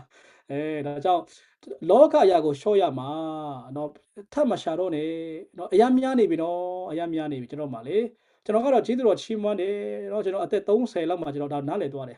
เนาะအသက်30မှာကျွန်တော်ဒါသိသွားတယ်လေဒါကြောင့်ရှာဖို့လည်းမစဉ်းစားတော့ဘူးရောရှာလည်းမရှာချင်းတော့ဘူးเนาะရှိတဲ့ဟာနဲ့လုံလောက်တယ်အခုလည်းကျွန်တော်တင်းတော့ကျွန်တော်အိမ်ငားပေးတယ်လေကျွန်တော်လုံလောက်တယ်အိမ်ငားနဲ့ကိစ္စမရှိဘူးဆင်မကျွန်တော်ပြောတယ်ယောက်ျားကတော့အိမ်ဝင်ကောင်းမဝယ်နဲ့လို့เนาะမဝယ်ဘူးလို့ကျွန်တော်လုံလောက်တယ်เนาะအိမ်ငားဟုတ်တယ်မလားအတင်းတော့လည်းဆရာအိမ်မငားပေးနိုင်တော့ဘူးထွက်ဖို့လည်းဆင်သင့်ပဲနော်ကျွန်တော်မှအဓိကဒီလောကအိမ်တွေပိုင်ဖို့မဟုတ်ဘူးကားတွေပိုင်ဖို့မဟုတ်အဓိကပျောက်ဆုံးတဲ့ဝိညာဉ်ပဲနော်ပျောက်ဆုံးဝိညာဉ်ပဲဒါပေမဲ့ခု1 year ဆန်ကောတာခုယုံကြည်သူတွေကနော်ဟုတ်တယ်အစမှာနော်မတိခင်မှာတော့ဗာလဲအယံဖះကိုအားကိုးကြတယ်နော်ဖះစကားနားထောင်ကြတယ်ဒါပေမဲ့ကြာတော့တိတဲ့ခါမှာလေတမာကြတွေတိလာတဲ့ခါနည်းနည်းကိုလည်းရင့်ကျက်လာတဲ့ခါမှာလောကမှာလည်းနည်းနည်းတိလာတယ်နော်ပြီးတော့ဖះလည်းကောင်းကြီးပေးတယ်မဟုတ်လားဖះလည်းကျွန်တော်ကောင်းကြီးပေးလားပေးတယ်နော်အခုကျွန်တော်ကြည့်တယ်လေဆရာဆိုတော့တင်းတော်ကယုံကြည်သူများကျွန်တော်သိတယ်အစကတည်းကတော့2016ဆက်ပုံကကျွန်တော်သိတဲ့သူတွေအရန်ကောင်းကြီးသူဖះသူရန်ကောင်းကြီးပေးတယ်နော်အိမ်နဲ့သူတို့အစောဆုံးဝယ်ကြတယ်လေအစောဆုံးဝယ်ကြတော့အရန်လည်းဈေးချိုတယ်အိမ်တွေကတချို့ကဝယ်တဲ့ခါလဲတော့ဗာလဲ20% နော် down price တယ်လေဆိုအိမ်လာခကဘယ်လောက်လဲ4-500ပဲရှိတဲ့အိမ်ကတော့2သိန်းတာဖြစ်မယ်အိမ်လာခ4-5အရန်နေတယ်လေဟုတ်တယ်နော်ဆိုတော့ဘိုးရိကယုံကြည်သူကကျွန်တော်ကြည့်တော့အရန်ကောင်းကြီးခံစားခဲ့တယ်နော်ဆိုတော့အဲ့ဒီကောင်းကြီးတွေရန်ခံစားပြီးတော့မှခင်ဗျားတို့ကဖျားစကားနားမထောင်မနဲ့လောကဘက်ကိုပါသွားရင်ဒုက္ခပဲအဲ့ဒါဆိုတော့မဟုတ်တော့မတန်ရှင်းတော့ဘူးဟုတ်တယ်နော်ကျွန်တော်မတန်ရှင်းတော့ဘူးဒါကြောင့်ဖျားရဲ့ကောင်းကြီးတွေကိုကျွန်တော်ခံစားတဲ့အခါမှာဝမ်းများကျေးဇူးတော်ချီးမွမ်းပြီးတော့မှဒီလောကအရာနဲ့ကိုမလိုက်ပဲနဲ့ဖျားတော့ကိုကျွန်တော်များလိုက်ကြရအောင်ဟုတ်ပြီနော်အခုကျွန်တော်ရှာလို့မှကျွန်တော်အိမ်ကမလွယ်ဘူးနော်အိမ်ငါးခါတွေ1900အိမ်ငါးခါနော်1800 2000လောက်ရှိတယ်နော်အိမ်တွေလေဒါပေမဲ့တချို့တွေကအိမ်အစောကြီးဝယ်တော့တလားမပြောလဲ4-500ပဲပေးရတယ်နော်အများကြီးမပေးရဘူးနော်ဆိုတော့ကောင်းကြီးတွေခံစားကြတယ်ခင်ဗျားတို့လေဒါပေမဲ့အဲ့ဒီဟာတွေကိုခင်ဗျားတို့အရသက်တာတွေဆိုပြီးလောကနာပဲပါတော့ဆိုရင်အဲ့ဒါကောင်းသလားမကောင်းဘူးနော်ဒါကြောင့်ကျွန်တော်မှဒီလောကအရာဖျားပေးတဲ့အရာကိုကျေးဇူးတော်ချီးမွမ်းပြီးတော့မှနော်ထပ်မရှာတော့ဘဲနဲ့ကိုရှိတဲ့အရာကိုရောင်ရဲတင်းသိမ့်ပြီးတော့မှဖျားနေတဲ့တဲ့ဖက်ကိုတွားကြရအောင်အဲ့ဒီကပျောက်ဆုံးဝိညာဉ်ဖမ်းခြင်းပေါ့နော်ကျွန်တော်ရဲ့အချုပ်ကတာပါပဲနော်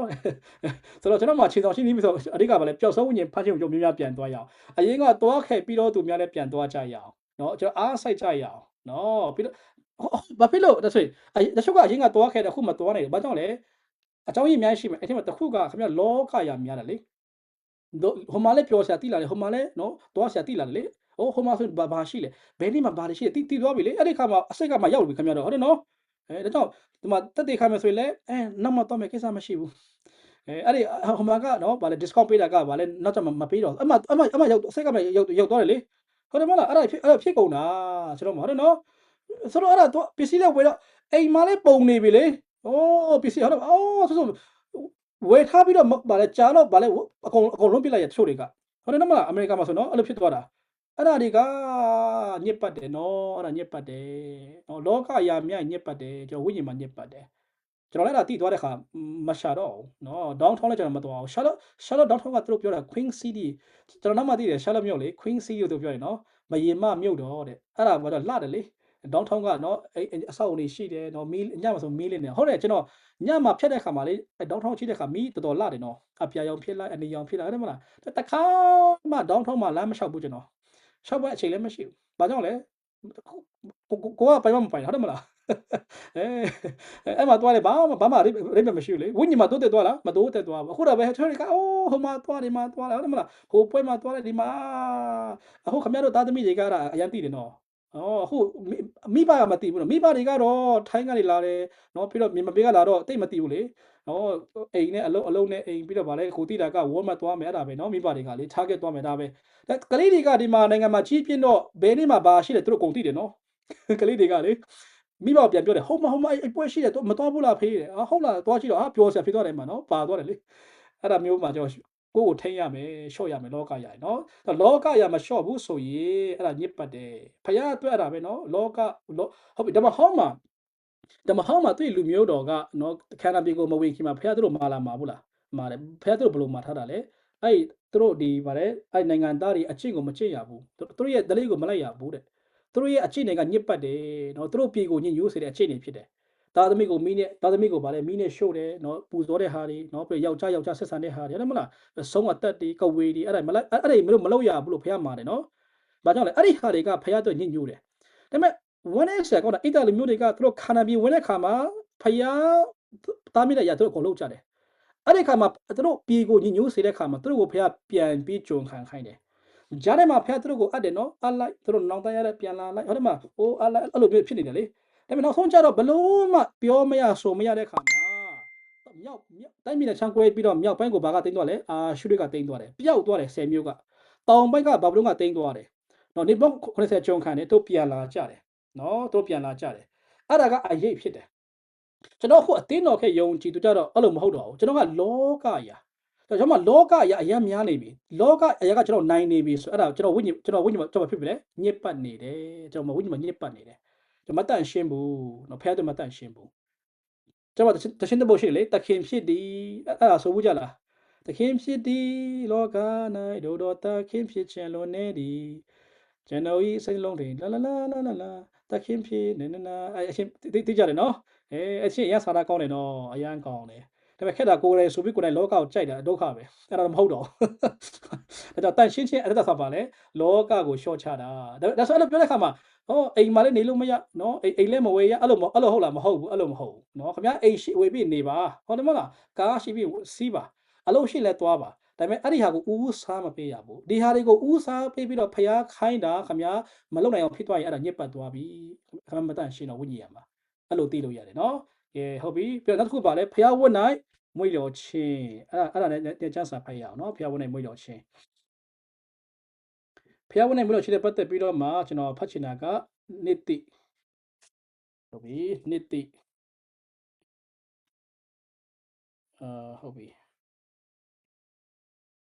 တိနော်တိ sorry တိနော်ဒီဖျားဝတ်နဲ့မွေးလျော်ခြင်းနဲ့ပတ်သက်ပြီးတော့တခုကျမ်းစာဖတ်ရအောင်နော်အဲ့ဒါပြကျွန်တော်အဆုံးသတ်မယ်တိ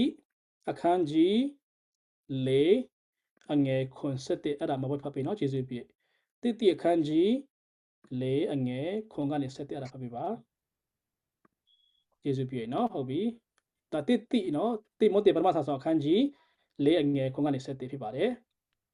မိမအိုပြောတတ်သောတရားမဲ့ဖြစ်သောဒိုင်နာရီစကားကိုဖယ်ရှား၍ဖျားဝတ်၌မွေးလျော်ခြင်းအဖြစ်ကိုဆုံးမလောကိုကာယကိုဆုံးမခြင်းသည်များစွာသောအကျိုးကိုမပေးတဲ့ဖျားသခင်၌မွေးလျော်ခြင်းမူကားယခုဘဝနောင်ဘဝနှင့်ဆက်ဆိုင်သောဂတိတော်ကိုရသည်ဖြစ်၍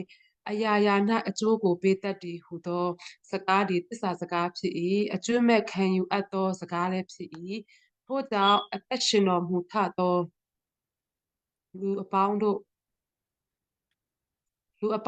ကိုကယ်မတော်မူ၍ယုံကြည်သောသူတို့ကိုအထူးသဖြင့်ကယ်မတော်မူသောဘုရားသခင်၌ငါတို့သည်ကိုးစားသည်နှင့်အညီပင်ပန်းစွာအမှုဆောင်ရွက်ကြ၏ကဲ့ရဲ့ခြင်းကိုလည်းခံရကြ၏ယခုဆိုခဲ့ပြီးသည့်အတိုင်းပြည့်ညတ်ထားခြင်းဆုံးမဩဝါဒပေးခြင်းကိုပြုလောဟုတ်ပြီဒီနေရာမှာရှင်ပေါလုကဖျားဝတ်နဲ့မွေးလျော်ခြင်းရဲ့အကျိုးသူပြောသွားတယ်နော်အဲ့ဒါသူဘယ်လိုပြောလဲဖျားဝတ်နဲ့မွေးလျော်ခြင်းကယခုဘဝအနောင်ဘဝနဲ့ဆက်ဆိုင်သောအကျိုးကိုရသည်ဖြစ်၍အရာရာ၌အကျိုးကိုပေးတတ်သည်ဟူသောစကားသက်စာစကားဖြစ်တယ်လို့ပြောတယ်ဒါကြောင့်ကျွန်တော်ယုံကြည်သူမှာဖျားဝတ်နဲ့မွေးလျော်ခြင်းမှာကိုယ့်ကိုဆုံးမရမယ်နော်ကိုယ့်ကိုဆုံးမရမယ်အဲ့ဒါလေဆုံးမဘာဖြစ်လို့ဆုံးမရမှာလဲခက်လို့ပေါ့ဟုတ်တယ်မလားမလွယ်လို့လေဖះဝတ်နဲ့မိလော်ချင်းကကျွန်တော်ရဲ့ပင်ကိုဗီဇာမှာရှိလားမရှိဘူးเนาะမရှိဘူးเนาะအဲ့ဒါခွတ်တော်ရပြီးတော့မှအဲ့ဒါမရှိဘူးเนาะ တဖြည်းဖြည်းနဲ့နော်ဖះနဲ့ရင်းနှီးလာမှနော်ဖះနဲ့ကျွန်တော်နီးကပ်လာမှအဲ့ဒီမွေလျော်ခြင်းကရှိလာတာအဲ့ဒါလည်းစာပွဲလည်းပြောတော့တယ်နော်ကျွန်တော်ဘယ်နေ့မှလည်းမသိဘူးမွေလျော်ခြင်းဆိုတာနော်တကယ်ကိုရင်းနှီးသွားတဲ့ခါမှာမွေလျော်တယ်လေဒါကြောင့်ဒီဟာကချက်ချင်းဖြစ်မလာဘူးဒါကြောင့်အဲ့မဖြစ်တဲ့ဟာကိုကျွန်တော်တီဆောက်ရမှာကျွန်တော်မှာတီဆောက်တဲ့ခါမှာအဲ့ဒါမွေလျော်ခြင်းကဆလာပြီးတော့မှအဲ့ဒါမှာကျွန်တော်မှာဗာလဲဖះနှစ်တဲ့အသက်တာကျွန်တော်ရလာတာဖြစ်တယ်နော်အဲ့ဒါကိုနော်ကျွန်တော်အကျိုးလည်းများစွာကျွန်တော်ခံစားရတယ်ဖះဝန်းနဲ့မွေလျော်ခြင်းကယခုဘဝကျွန်တော်ဗာလဲနောင်ဘဝအကျိုးများစွာရှိတယ်နော်အကျိုးများစွာရှိတယ်ဒီဟာနဲ့ပတ်သက်ပြီးကျွန်တော်နည်းနည်းပြင်ဆင်ထားတာလေနော်ဒီမှာကျွန်တော်ပြမယ်ခဏလေးဖះဝန်းနဲ့မွေလျော်ခြင်းမှာအဲ့ဒါဗာလဲနည်းကြည့်ရအောင်နော်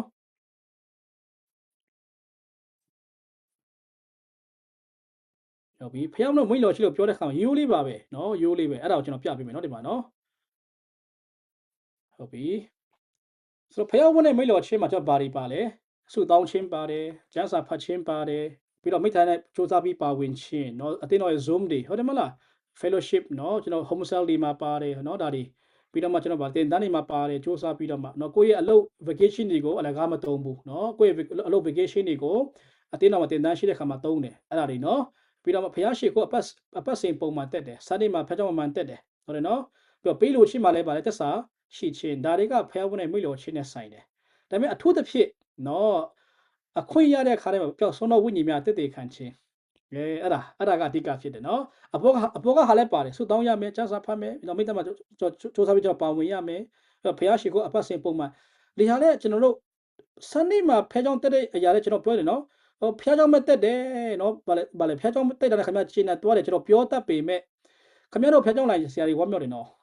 တချို့အတင်းသားတွေမှာလေ Sunday ရောက်ရင်ဒီလိုလာပါမလားဆိုရင်ပေးရတယ်နော်တချို့တွေလေတချို့ကတော့ကြီးစုတော်ကြောင့်ဘာမှပြောဆောင်လို့တော့အပေးလာတယ်လေအမြဲတမ်းလာတယ်အဲ့လူကတော့ကိစ္စဒါပေမဲ့တချို့တွေကတော့ Sunday ရောက်ရင်ဆရာကြီးမျက်နှာပေါ်လာပြီအဲ့လူလာဒီနေ့သူလာမလားဖះကြောင့်ရောက်တဲ့ခါသူလာပြီလားနော်မေးရတယ်နော်အဲ့ဒီဟာတွေကမဟုတ်ဘူးနော်ဒါကြောင့်မြန်မာရှိယုံကြည်သူများခင်ဗျားတို့ဆရာတွေကခင်ဗျားတို့မသိရတဲ့ဟုတ်ပြောမယ်နော်ဆရာတွေက Sunday မှာသိတယ်နော်တချို့တွေကသူတို့လာပါမလားပုံမှန်မလာတဲ့သူကဆရာတွေကမျက်နှာတရိရတယ်နော်သူလာပြီလားသူမလာသေးဘူးလားဟုတ်တယ်နော်ကျွန်တော်ဆိုတခါကျရင်တင်းတော့မှလူဆုံပေမဲ့လေလာချင်းသူမလာတဲ့ခါစိတ်မကောင်းဖြစ်တယ်နော်သူမလာပြန်ဘူးဆိုပြီးတော့မှလေနော်လူကဆုံနေပါတယ်ဒါပေမဲ့သူမလာပြန်ဘူးဒီဘက်မှာလေရှိတယ်ဒါတွေနော်ဒါကြောင့်ဘုရားဝတ်နဲ့မွေးတော်ချင်းမှာလဲ Sunday မှာလဲဖះကြောင့်တချင်းပါလားပါတယ်ဒါကြောင့်ပုံမှန်တော့သူဆက်သွားကြပါအလျှော့ကြနေနော်ဒါပေမဲ့အထူးသဖြင့်ကျွန်တော်ဗာပြမလဲအခွင့်ရတဲ့ခါတိုင်းမှာပျောက်ဆုံးဝိညာဉ်ဖမ်းရမယ်တက်တေခံရမယ်နော်အဲ့ဒါကဖះဝတ်နဲ့မိတော်ချေအချုပ်ဖြစ်တယ်အဲ့ဒါလေးကိုကျွန်တော်ပြောပြလို့လေနော်ကဲကောင်းပြီလားဆိုကျွန်တော်လည်းအချိန်လည်းတော်တော်သွားနေပြီဆိုတော့ဒီလောက်ပဲကျွန်တော်ဝင်လာတော့မှာဖြစ်တယ်ဖះရှင်နာမတိုင်ပုံကြည်ပါစေအာမင်